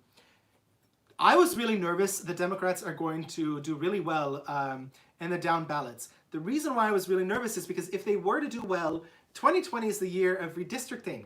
Or 2021, we're going to be redistricting. Yeah. It's really, really a big deal to redistrict Yeah. because it basically sets the course for the next 10 years. This is what people talk about when they say gerrymandering. It really is not a good part of politics. It's a pretty ugly part of politics, actually, gerrymandering. But the problem is both parties do it. So when Republicans were able to take control in 2010, after Barack Obama became president, it was really, really important because that is what really allowed them to make those huge gains and inroads afterwards because of the redistricting that happened. And now, luckily for us, Republicans, even though they don't have a majority in Congress, they won the races where it mattered the most. They won the races where in swing states. They won the races in swing states and in swing districts. And that is what is so important about this. Because by Republicans winning these races in swing districts, they're going to be able to redistrict these districts in such a way that is going to favor Republicans in future elections for at least the next 10 years. And that is a huge, huge deal because, you know, and look, I mean, we're going to have an election in 2022. And in 2022, you know, knock on wood. Yeah. You know, hopefully everything goes well. But basically, 2022 is going to be an amazing opportunity for Republicans to pick up a ton of seats and actually gain the majority in Congress. And hopefully, you know, hold on to their majority in the Senate, maybe even grow it. But certainly, they have a real shot, and not just a shot at having a majority in Congress, because at this point, they just need 5 seats, 5, 6 seats potentially, depending on the outcome in Upper New York District, which is really, really close. But they just need, you know, 6 seats to basically gain a majority. This is a really, really, really big deal. You redistrict a few of the districts in Minnesota, and you pretty much have 3 guaranteed seats right there for Republicans, leaving them with just 3 seats necessary to win the majority, which is very, very, very doable. So for me, this was really important, and I was super excited. We talked about this before. So excited that that Republicans did so well in the down ballots. It really is a big deal. Yeah. So Susan asked an interesting question about martial law. Susan, that is such an interesting question. I don't think so. I really don't think so. I think Trump is going to go away, and he's going to go away, you know, maybe not quietly, but he's going to go away. He's not going to enact martial law. And, you know, here's the problem. I also think if he were to enact martial law, we would literally see insane riots going on. Yeah, Justin everywhere. follows that up with saying that there will spark a civil war. It would, yeah, exactly. I was going to say, we would see insane riots going on, which would spark a civil war. And here's the interesting thing about Trump. I don't remember a president, at least, definitely not in my lifetime, but I don't even remember a president in modern lifetime that did not start some kind of a war. Trump, with all of the fear-mongering and all of this conversation about him being a warmonger, you know, and how he's gonna, you know, start a war with Korea, start a war with China, start a war. Yeah. You know, he's in cahoots with Russia, but he's also starting a war with Russia. World War III. You know, we went from 7 minutes before midnight on the nuclear watch clock when Obama got elected to like 5 seconds before midnight when Trump got elected. Yeah. Meanwhile, Obama, expended his war in Syria, started a war in Libya. Did horrendous things in Afghanistan. I mean, Obama actually started a war that no one is really talking about. Literally no one is really talking about. And then when our ambassador was killed, in Benghazi, he basically blamed it on some YouTube video. No, it was his policy, starting wars everywhere. Meanwhile, Trump brought 4 peace deals. Yes. In a matter of 3-4 months? Yeah. Or 2 months? Yeah. Literally. 4 peace deals Yeah. in such a short span of time. Yeah. That is double the amount of peace deals of all the U.S. presidents combined. Double. And It's just it's outrageous. Yeah. It's outrageous. And not only did he double the peace deals of all American presidents combined, when it comes to the Middle East specifically, not only did he do that, but he's also at this point, they're talking. Do you guys remember when they said, "Oh, how can he appoint Jared Kushner? How can he appoint Ivanka Trump? Yeah. They have no experience." Blah blah blah blah blah. Ivanka Trump did incredible things for women. Incredible things for women. Yes. We talk about it in our podcast, Trump and Minorities, Trump and Women. Yeah. If you haven't listened to it, I really strongly urge you to listen to it. Ivanka Trump did incredible things for women, not just in the U.S., but women all over the world. Yeah. Historic things that we didn't even think would be possible. And Jared Kushner, I don't want to say single-handedly, but basically has brought peace to 4 countries. And at this point, Oman is talking about openly about potential peace with Israel. Saudi Arabia is, they're saying it's basically imminent. It's just a matter of time until that happens. Mm-hmm. We were hoping that it would happen before before Trump leaves office, but it's probably going to happen after. But again, you know, I would not be surprised if within the next year, maybe 2 years, we're actually going to see Saudi Arabia joining the peace circle, Qatar joining the peace circle. Morocco was just announced that they're signing a peace deal, and for the first time in history, an Israeli ambassador and a Moroccan ambassador at the UN had a joint event together for Hanukkah, where all these Arab leaders were invited, and for the first time in history, they all stood there and all said how Hanukkah represents peace, how beautiful it is. You know, all of them standing strong together with Israel, and all of that is thanks to Trump. Now, you might like Israel, you might not like Israel, that's fine, but the reality is you might think Israel is a terrible country. You know, whatever your thoughts, whatever your beliefs are, that's fine, but the reality is peace is always good, always good. And in the span of just a few short years, under the Trump administration, you have countries like Sudan, who was one of the leading sponsors of terror, now being taken off of the list of countries that sponsor terrorism. You have Saudi Arabia, where bin Laden came from there. I mean, do you guys, bin Laden, Al-Qaeda basically started, not really started, but Al-Qaeda really grew. And the ideology definitely was harvested in Saudi Arabia, is now fighting terrorism across the world, and even changed their school curriculum to reflect that as well, because in their school curriculum, they used to say, you know, a lot of derogatory things about Jews and Christians, how, you know, when the end of the times will come, the Muslims will kill all the Jews and Christians. This is something that was taught in Saudi Arabian schools. And, you know, Prince Solomon has basically, you know, made an ordinance that starting this year, that will no longer be taught in schools, and they're actually now starting to promote peace. So you're going to have a younger generation that is, for the first time, you know, in a long, long time, in like 70 years, is going to grow up without, you know, without the constant fear of war, but also without the constant manipulation and brainwashing when it comes to, you know, really racist ideologies, when it comes to Jews and Christians, right? No longer will we be called infidels. That's huge, and that is a huge part of Trump's personal push. You know, the rights of women in these countries as well. That is huge. You know, women were not even allowed to drive in Saudi Arabia. Forget drive, they were not allowed to sit in the front seat of a car without their husband there. If a woman was caught sitting in the front seat of a car, in the passenger side seat, without her husband in the car, even if she's just waiting for him, she would get arrested.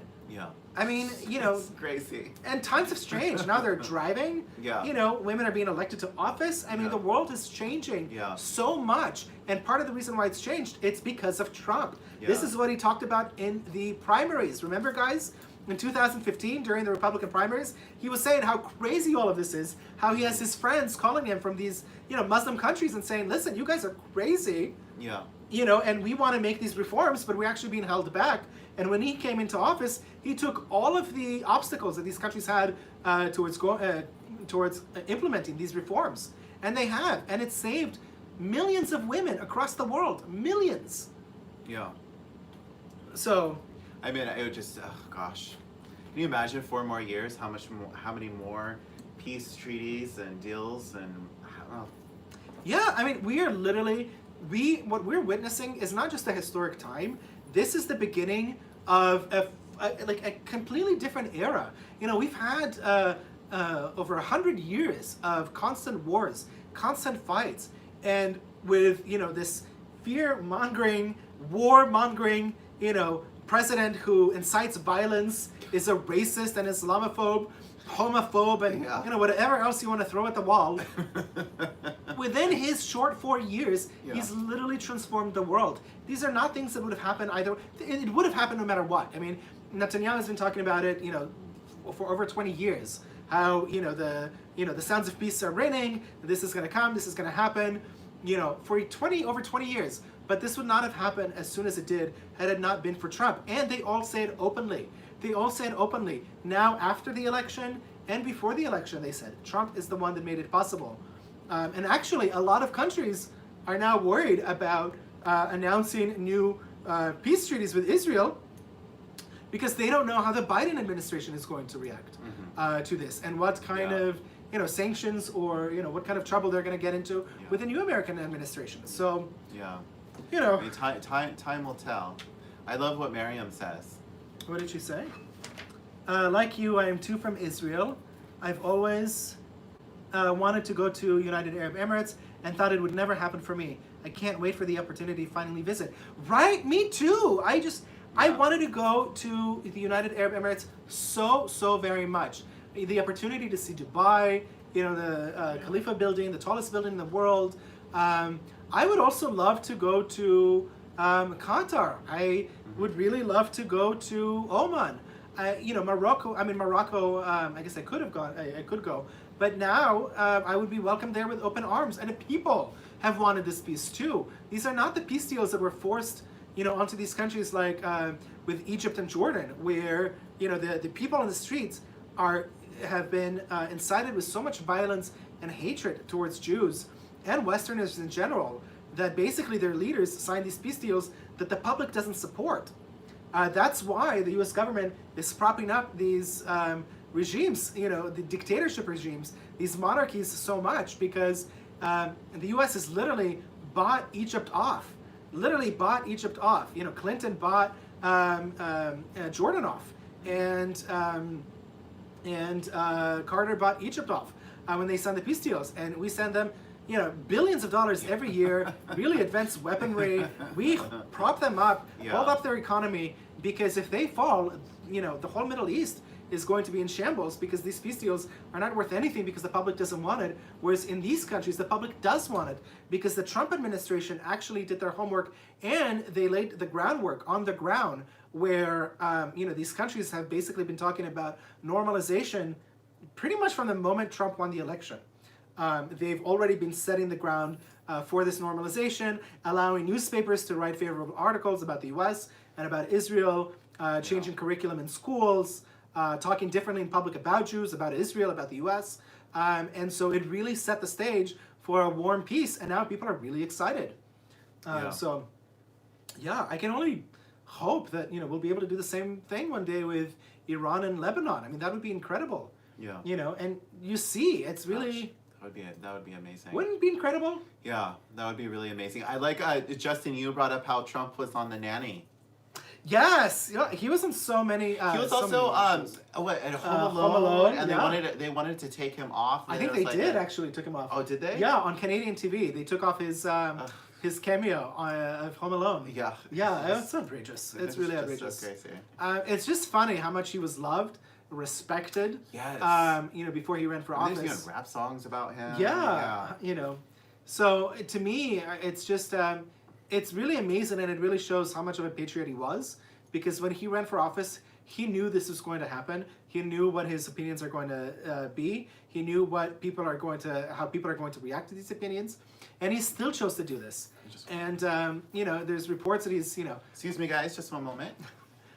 There's reports that he's like $400 million in debt as a result of this, and if that's as a result of actually running and being a president, and if that's the case, that again just shows you how much he's done and what he's willing to give up in order to help this country. Because I think he's been seeing what's happening here for many years now. He's been talking about it since like the 80s.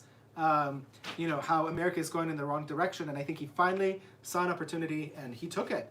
And I'm just so eternally grateful for it, because he's really changed the world and made it a much better and safer place. Which is not something you could say for, Biden as a VP. His administration did horrific things in Africa and the Middle East. And Asia, too. Yeah. Once they started cleaning up the swamp, they started hating him. Yeah. Yep, exactly. Yeah. And he really did clean up the swamp. Yeah. He really Now they're refilling it. Okay, here we go. Ready? Toss that paper. Yeah. So yeah, it's kind of really interesting, because I think at the end of all of this, one thing that we can all agree on and look at is the fact that Trump's legacy, that's going to be a legacy of peace. Peace with United Arab Emirates, Morocco, Sudan, we talked about, Bahrain, Qatar is in the talk, Saudi Arabia is in the talk, Oman is in the talk. There's so many others. And the interesting thing is, the peace deals with Morocco are really opening the doors to peace deals with other African countries as well. I think that's absolutely incredible and absolutely fantastic. So, yeah. Wow, that was like a really long tangent. A really long tangent. I hope that was okay. Go out. Candles are about, so long that the candles are about to go out. Yeah, exactly. So that's amazing. Okay, yes. I'm glad I started with the military. Oh, very cool. John, thank you for serving. I think that's just incredible. I really, really love it. Yes, thank you for your service. Yes, it's just, let's see, Justin says, never thought I would be a hardcore Trump supporter, but then you stop listening to the media and actually read, watch, and research real info about him. He's an amazing leader. Exactly. Exactly. I am with you on that, Justin. Yeah. It's just, it's a shame. It's really a shame the way that things are going, because so many people are not going to know this. And I really hope that, more voices are going to come out supporting him. I really hope that more, voices are going to come out doing, whatever, podcasts. I hope that historians are going to write about this differently, because I feel like now it doesn't really matter what historians write anymore. It really doesn't matter, because what matters is what you find on search engines, on Google. And that's what really matters. And I hope that something is being done so that when people look back at this era, I really hope that he's going to be viewed favorably as a person that truly changed the landscape of the world for the better. I really hope so, because the thing is we're moving into a digital age. Well, I mean, we are in a digital age, but I mean, we're really like, that is where all of the history, that's where all of the information is going to be. So it is really important what we build now. Very, very important what we build now and the information that's out there. So, well, it's really it's really fascinating, but because I feel like it's going to be really interesting to see what's going to happen during these 4 years. First of all, let's see if Biden can make it through these 4 years. I'm really holding my fingers that he can. I personally would be much more fearful if Kamala would be president than him. That is something that really, really scares me. So I'm really hoping that somehow he can they can drag him through these 4 years and still have him be president. Because I think it would be a lot better than the VP. Yes, a lot better than the VP, for sure. I don't know if you guys could see, but our shamash went out. Our main candle went out. It actually looks really cool. I don't know if you could see it on camera. Oh, you can see. I think you can. Yeah, very cool. So it's gonna be it's gonna be really, really interesting to see, and it's actually kind of interesting because we were talking about Google, right, and how everything is now based on the search. It's all online and search, and no one really reads history books. It doesn't even matter anymore, and everything is online in general anyways. So I think it's going to be really, really interesting to see what's going to happen, because Google was just sued by 10 different states for manipulating their search results and basically for anti-competitive content. They don't allow, I guess, advertisers to compete, and they're monopolizing the industry, making it very, very difficult for various advertisers to compete in this arena. So I think it's going to be fascinating to see. Personally, I say sue their damn pants off. Google, Facebook, Twitter, all of them, sue them to the ground, because what they have done is criminal. They should be sitting in jail for what they have done, because the real election interference did not happen in Russia, and it happened because of these companies, these conglomerates that are sitting in the Bay Area, living in this really crazy bubble, and basically have no real understanding of what's happening around the country, because they don't even bother to travel around the country. They don't think it's worth their time, because why would they want to go to I don't know, somewhere hillbilly whatever. Pick any. Oh, thank you. Yes. Hillbilly, whatever. Pick whatever Republican state you want to pick. Thank you. Is it better? Is it fixed? Is it better? Because it was like touching your eyelash. Better? Think so. Yeah. Thank you. Thank you. Already had an eyelash disaster once. Don't need to have it again. Right? So I think it's going to be really, really interesting to see what's going to happen. We talked about Twitter and Facebook and what they're doing in terms of rolling back the restrictions that they've had in terms of sharing data. And I think part of the reason why they're doing this and why they're rolling them back is because now all these states are suing them, and senators are basically saying we are going to go after them, and so they're rolling them back. But guess what? It's too late. You can't roll it back now. Election is over. The damage has already been done. Yeah. You've lied and cheated your way through this election, and not just through this election, through the past 4 years. Yeah. And again, my only regret is the Republicans did not do it sooner. That is my only regret. Yeah. And with Biden president, it's going to be very interesting to see what Republicans can do and how they can go after these companies. I really hope they're going to be able to succeed, because if they're given free reign with everything that they've done in 2020. Oh, Susan, I haven't been keeping up to date with Owen's lawsuit with Facebook. Oh, how exciting! She won her first lawsuit. Wow, I think we need to drink to that. That's very exciting. I will definitely drink again to that. Would you like some more almond nog? I would love some more almond nog. Why, thank you, Ariel. Kind of loving this. Let's drink to that. Thank you so much for saying that, Susan. I now have my next thing I need to research right after this live. Cheers, and cheers to you, Susan. Yeah, cheers to Candace Owens with winning her first lawsuit. Yes. And if you guys don't know, the Candace Owens lawsuit, basically, Candace Owens has been fighting with Facebook because she basically just stated an opinion on Facebook, and she already had, these fact checkers saying like, oh, it's not a fact, it's wrong information, fake news. Yeah. And she's giving her opinion on something that was not fake news. It was just an opinion, and her opinion turned out to be correct. And basically, these fact checkers are nobodies. These are people sitting in an office who are basically recent graduates of whatever, Berkeley, Stanford, whatever other elite very liberal progressive schools, and they sit and they basically fact check every single thing that a Republican says or a conservative says to make it seem false. And they're treated like gods, like, oh, well, it's been fact checked. Yeah. And it's very fascinating because when you listen to the debates, if you listen to them, the only things that are fact checked during the debates are everything that supposedly Trump was wrong about, and everything that supposedly Biden was right about. I did not read one fact check that criticized Biden for being incorrect. And if they did, if it was something that was so incredibly obvious, if they did fact check on something that it's incorrect, then it would always have a preface of, well, it's kind of incorrect, but really it is correct because blah blah blah. So I'm so grateful for her taking on the fight and fighting the good fight. Definitely. Yeah. Definitely. I want to see more of those lawsuits. Oh yes, I think they're coming. Yeah. And again, this is a symptom of Trump, because Trump was the first Republican that I can remember. I'm sure he's not the first, but the first that I can remember that really gave the fight. He didn't speak politically correctly.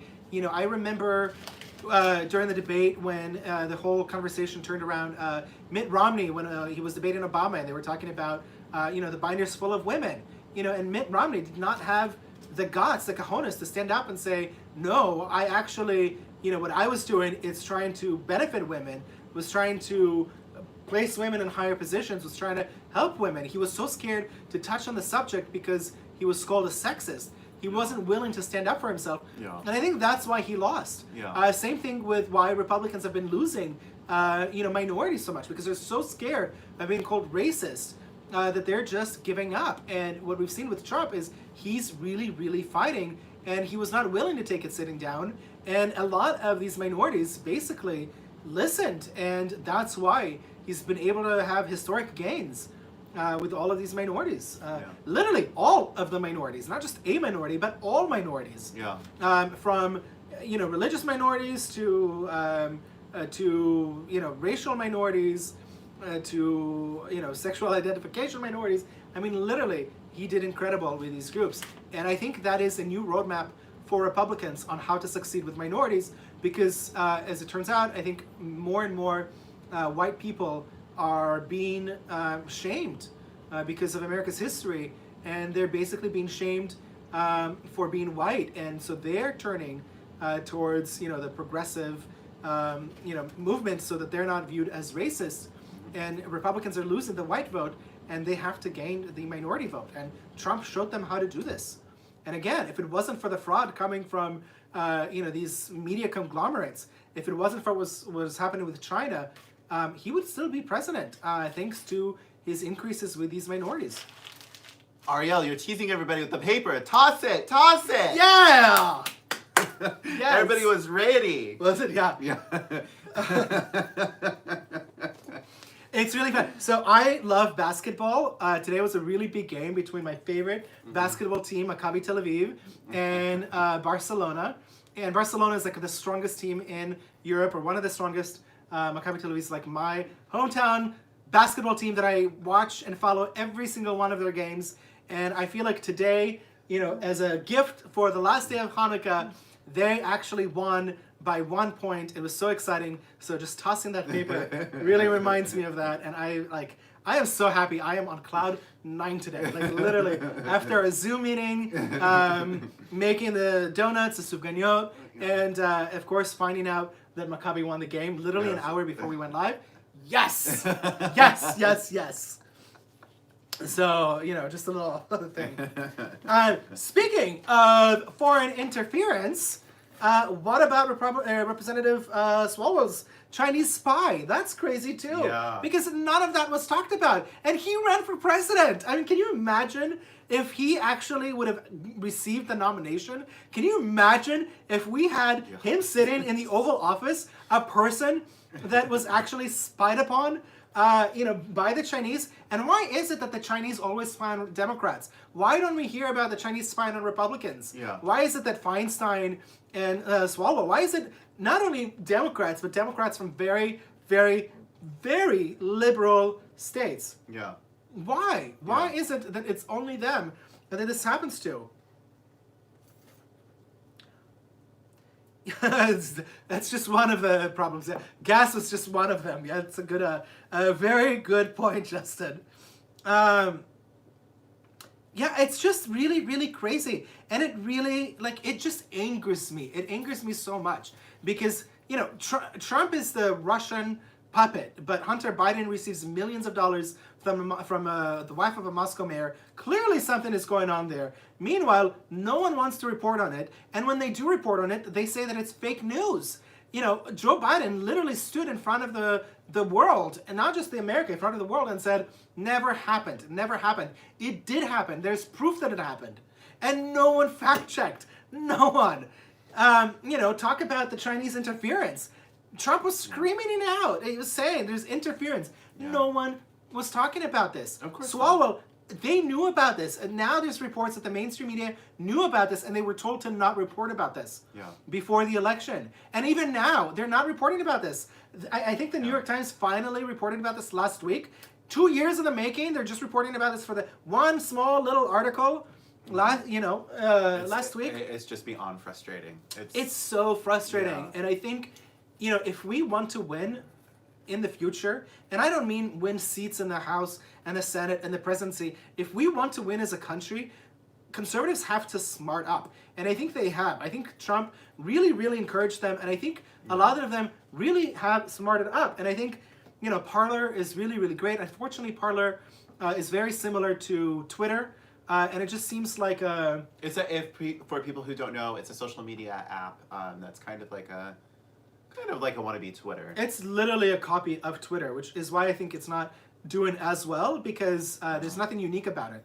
And instead of retweeting, you echo, and that's basically what it's become. It's become an echo chamber of just conservatives, and it's not, there's a lot of glitches in the app, and, that's normal when you have a new app, but I think Republicans and conservatives in general really need to step it up, and they need to fight. And I think that's what we're seeing with a lot of the new networks, like the OAN, like Newsmax, a lot of these new conservative networks that are coming up, a lot of young, smart, conservative people who are worried about the country are basically thinking of ways outside the box to be able to reach young people. And I think it's so important because we have to fight with social media.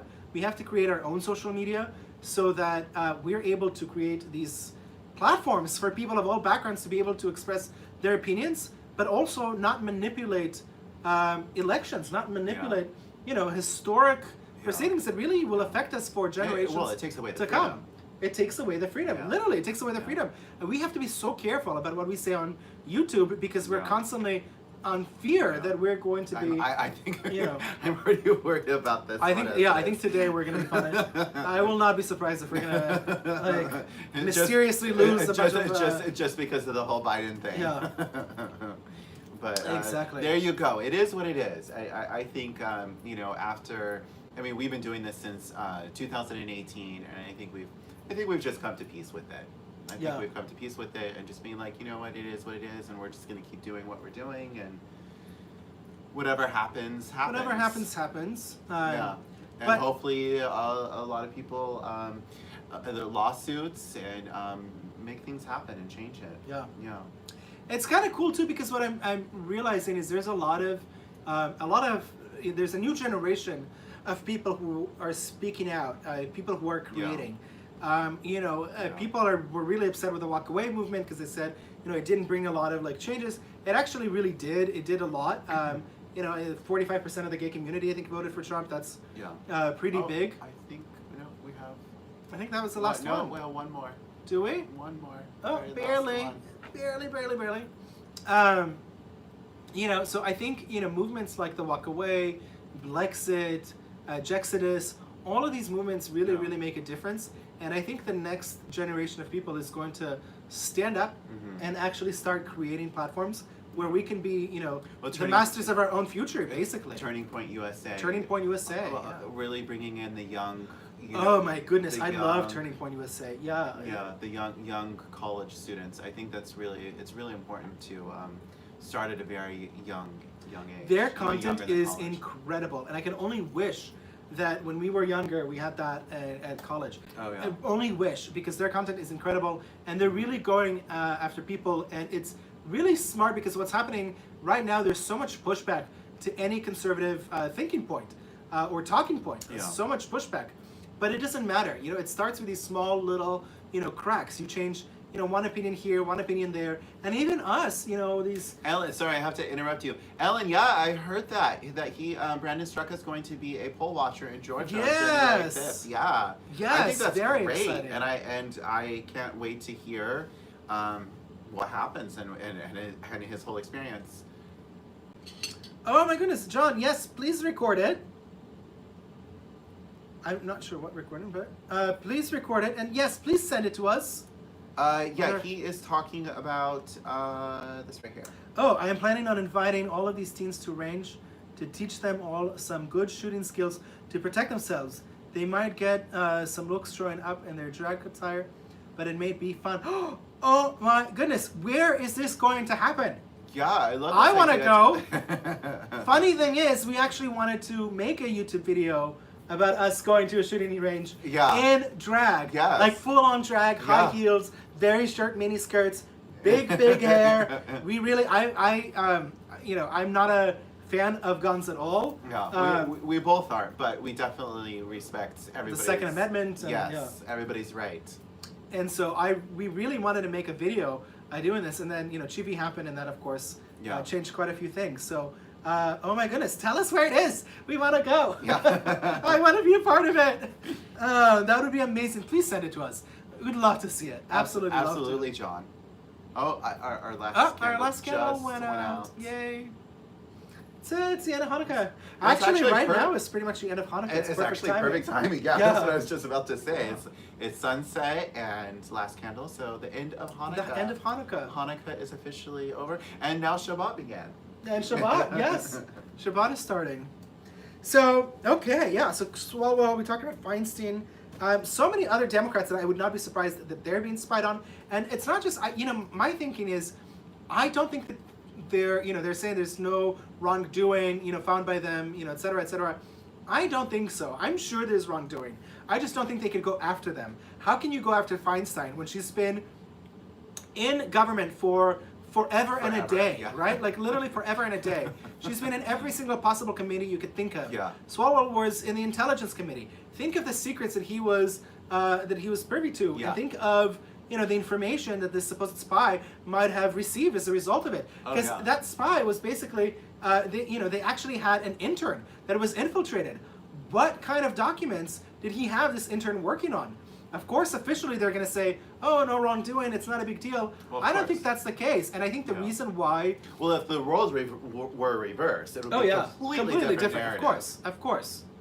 But I have to say this. I think the reason why we're not seeing anyone going to jail for these crimes, the reason why Hillary Clinton did not go to jail for her email scandal, the reason why Donald Trump is not going to go to jail for whatever the Democrats want to throw at him, Swalwell is not going to go to jail, the reason why Feinstein is not going to jail, Nancy Pelosi with all of the corruption that she reeks of, literally, I think the reason why is because they know way too many secrets. And what happens is, if I remember when Trump said, during the debate, you would be in jail. The reason why she's not in jail is because they know that if they were to actually go after her and prosecute her, she would spill the beans. And she would spill a lot of sensitive information. And so this is how these people are able to basically, really, really make their pockets really fat, full of money, by talking to these foreign adversaries and selling out, our country, and not face any. And that's the swamp. And that is the swamp. That is precisely the swamp that Trump talked about, that he cleaned up, and that's why people were so angry. And look what happened with the Democrats, right? When it seemed like Biden is literally end and kaput, when it seemed like Biden is done during the primaries, all of a sudden, one by one, every single Democrat started dropping out. One by one, all of a sudden, everyone came, behind Biden because everyone knows that he's a puppet. That's it. I don't even think he knows what day it is. I don't even think he knows where he is half the time. So he's a puppet, and people know it. Yeah. So, yeah. Wow. Oh, by the way, do you guys remember when Trump said during the debate that we're going to see a vaccine within weeks? And the media said fake news, not possible. It's going to take, at least until the end of 2021. Trump was saying we're going to see it literally in a few weeks. The media knew we're going to see it in a few weeks. They knew it because there's reports that were passed on how long these companies are in the process of creating the vaccine and what crazy speed warp, Trump is going in terms of allowing these companies to pass FDA regulations in order to provide these vaccines. And look, now that the election is over, we have the vaccines. Yeah. Right? Now, we have the vaccines. Now that the election is over, just like Trump said, within a few weeks. But of course, the vaccines are going to start rolling out, now, and the majority of the country are going to get the vaccines after Biden gets into office. And of course, he's going to take all the credit for it. Of course, and the media is, of course, going to give him all the credit for it, even though they said that what Trump is doing is not possible. Once again, he proved them wrong. They said it's not possible to have peace, created peace, not possible to do this. Yeah. He did this. Economy. Obama saying they can't grow. What magic wand? Yeah. Apparently, he had multiple magic wands. So, it's just, it is what it is. Yeah, it is what it is. Yeah, this is pretty much all you can say. Yeah, yeah. I mean, it's just... it is what it is. If you guys live in Georgia, please go and vote.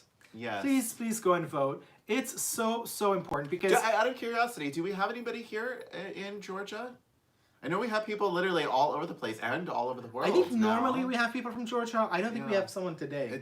Just out of curiosity, anybody who's from Georgia, that would be interesting to see. Yeah, but if you guys are gonna watch it, later, if you guys are watching it in the future after we've went live, if you're from Georgia, and if the video's still out, please go and vote. I think by screaming election fraud, which it happened, a lot of Republicans are basically disenfranchised now. They don't even want to waste their time to vote because they think it's going to be fraudulent again. So what's the point? But it's incredibly important for Republicans to come out and vote. And I think even, Trump is realizing it, which is why he's campaigning in Georgia, telling people, go and vote, while also saying, there's a lot of fraud. But we need to win these seats. The thing about Georgia, I think, if, we're not going to have 1-on-1, right? Like people that are going to vote for one Democratic candidate, they're going to vote for the other Democratic candidate. They're not going to vote, one Democrat, one Republican. And people that will vote for one Republican, they'll vote for the second. So 2 seats are on the ballots. If Republicans lose both of them, Democrats have a majority in the Senate. 50-50 with a tie-breaking vote goes to Kamala. If the Republicans win these seats, at least they have the majority. Unfortunately, Republicans are never as united as Democrats are. If you guys remember when Democrats needed all 60 votes to pass Obamacare, all 60 people came together and signed the paper. Even Kennedy, basically in the hospital, right on his deathbed. They went to the hospital to get him to sign it, because Democrats work together. And I think part of the reason why they work together is because they value the Constitution and and America's legacy a lot less than what Republicans do. Republicans are much more individualistic. They really value America's legacy of being an individual, being a rebel. Yeah. And what did Reagan say? Unleashing the individual genius of mankind, right? Like that is literally, I think, what Republicans stand for. Is unleashing the individual genius of mankind so that we can achieve great things. That also means that individual genius will disagree a lot of times, and so Republicans are not as united as Democrats are, usually. So even with 2-seat majority, I could totally see a Susan Collins or another senator voting with Democrats. So Republicans need every seat they can get. It's incredibly important. And I really hope that we'll be able to pull this off, because this is going to be the most expensive Senate race in history. So, definitely. Stacey Abrams, as much as I don't like her, she's doing an incredible job of getting out the vote for Democrats. She has literally created a change in Georgia that I think is going to outlast her, I think, that change. So it's really important that Republicans are able to circumvent that and combat that with their own get out the vote, which I think right now is lacking. But I'm still very, very hopeful, and my prediction is they'll still win. I really hope that they'll somehow be able to squeeze it out. But who knows? Let's keep our fingers crossed. So by the way, regarding the Biden.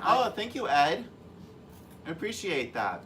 We love Diamond and Silk. Oh, I love it. We love them. Thank you, Ed.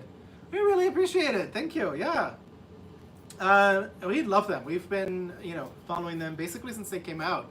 Before they even had their, before they were correspondents on Fox News. We were actually listening to them. So we really, really love them. Really. Let's see. Eb said Georgia law requires that only people who have voted in the general election to run in the overrun. Oh, interesting. That would explain this encouragement. Yeah. Wow. Very, very, very interesting. I did not know that. Thank you for saying that. Which is that much more important to get the vote out. So I really hope that Republicans are going to be able to pull this one off. Hopefully. So we'll see what happens. Oh, fingers crossed. Yeah, fingers crossed. We will find out soon.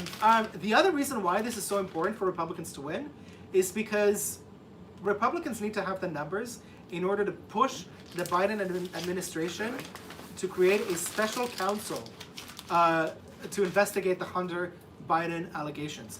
It's so important, right? Do you guys remember when the whole Russia hoax was happening? We got Mueller. We got the special counsel Mueller to investigate the Russia hoax, which basically came out clean. Yes, people were indicted, but that had nothing to do with Russia. Literally nothing to do with Russia.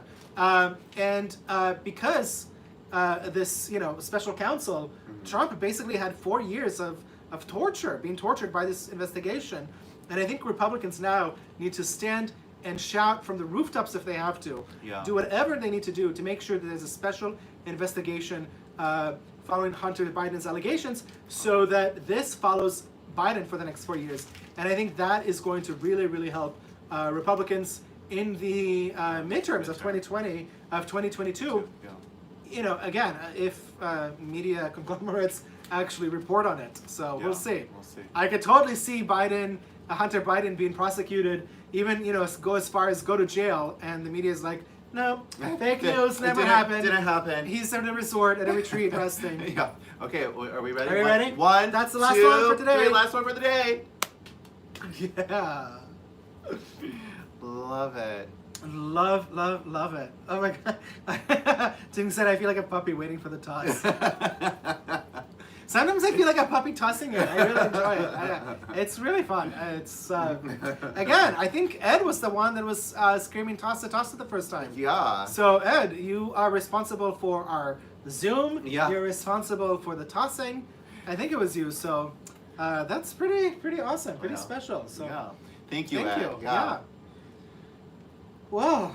Well, you guys, we did it all today. We had a Hanukkah party. We talked about politics. We had some good drinks. We didn't eat our latkes and we didn't eat our donuts, but we'll eat them right now after we go live. It's just a little hard with all of the makeup. Yeah. Cheers. Cheers, everyone. Cheers. So like we said, this is our last live for 2020. This is it. We will be back in 2021. We hope everybody has a Merry Christmas, a Happy New Year, Yes. or any other holidays that you celebrate. Merry Christmas, Happy New Year, Happy Hanukkah, Happy Kwanzaa, Happy Friday, Happy Tuesday, Happy every other day of the week. Everything, yeah. This is going to be our last one for this year. We are like truly going to miss you. I mean, truly, we are really going to miss you. We really look forward to these lives. We really love you guys' dialogue. Really enjoyed the Zoom. We'd love to do another one of those. And if you want to be a part of our next Zoom and you weren't a part of this Zoom, make sure that you are a part of our newsletter, because that's where we update everybody. Where would they find the newsletter? Where would they find the newsletter? Oh, houseofdemaj.com/stay up to date. That's where you will find our newsletter. You sign up. And of course, houseofdemaj.com/stay up to date. It's a little jingle ting. It's a little jingle ting. So yeah, that's where we update everybody. Sometimes we do have to cancel our lives because of our doggies, and then we send over everybody an email letting them know, unfortunately, we have to cancel or whatever. Yeah, that's basically the best way to like keep up to date with everything. We don't know when we're going to come back in 2021, but in January. Yeah, we're definitely coming back in January. Probably maybe like the second week of January or so. Maybe the third. Yeah. Right, but it's going to be in January. We're going to be coming back. Yeah. And we will come back better, stronger, prettier, cuter, nicer, smarter than ever. So we are really excited about it. Yeah. We just wanted to take some time, and we were asked to record some videos. Old videos that we used to do, some reaction videos, just some fun videos, maybe some skits. And of course, Eurovision is coming up. So that is really huge. People who know, we are like literally obsessed with Eurovision. So we are going to be reacting to our last year's Eurovision, because some people asked us to still do 2020. Yeah, because of Chibi, Eurovision was canceled this year, which was really sad, because the songs were really incredible songs. And so it was canceled. We only reacted, I think, to 6 before it got canceled. We were asked to react to the rest of them. So we will. Yeah. And we'll also react to all the 2021 songs. Which is going to be our fourth year doing Eurovision. Which is really fun. If you guys want to check out Eurovision, we separated our pages because we didn't want to mix Eurovision with politics. It's totally different. Yeah, a lot of people were sending us messages and being like, okay, what is your channel? Is it Eurovision? Is it political? So we decided to do a whole separate channel just for Eurovision. So you guys can check that out. It's ESC House of DMaaj. ESC stands for Eurovision.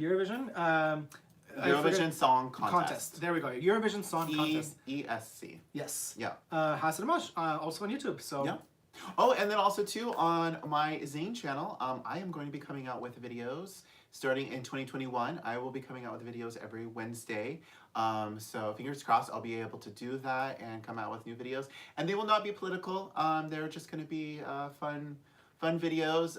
Also to have a lot of updates with the video game. So it's going to be oh my goodness, video game. I'm sorry, update. I'm cutting you off. Yes. We have been getting little snippets of Updates, yes. updates of Yes. the video game. Yes. We've If been David's getting- listening, thank you, David. Thank you so much. We love it.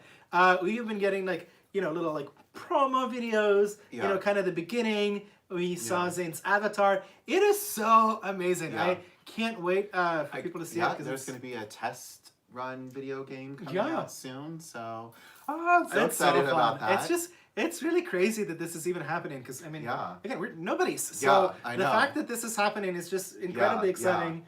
Clearly, it was done from the goodness of, David's heart. So if Yeah. you're listening, David, thank you Yes, for thank choosing you. Zane to do this. It's Yes. just awesome. Yeah. I still can't believe it. Still can't believe it. Very, Yeah. very, very exciting. Is there any other updates or anything else before we say goodbye? Happy festivities. Yes, happy John, I festivities, saw your guys. message. Your whole family is wishing everyone Happy New Year. Happy New Year, you guys. New Yeah. Year's is our, I want to say like our special holiday that to Yeah, us. It's like, New Year's is our holiday. Yes. Yeah, definitely New Year's is our holiday. we love it. There's a lot of other Yeah. holidays that we celebrate as a family. Right. Thanksgiving, it's a tradition. Every year we do it at our place. Yeah. We love it. Last year we did New Year's in the Trump Tower in Las Vegas. Yes. Oh, it was so much fun.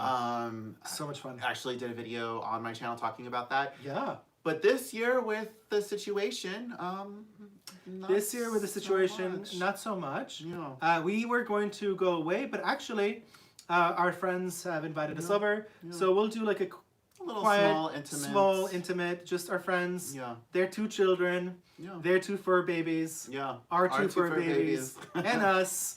Yeah. Everyone has gotten or will get tested before New Year's Yeah.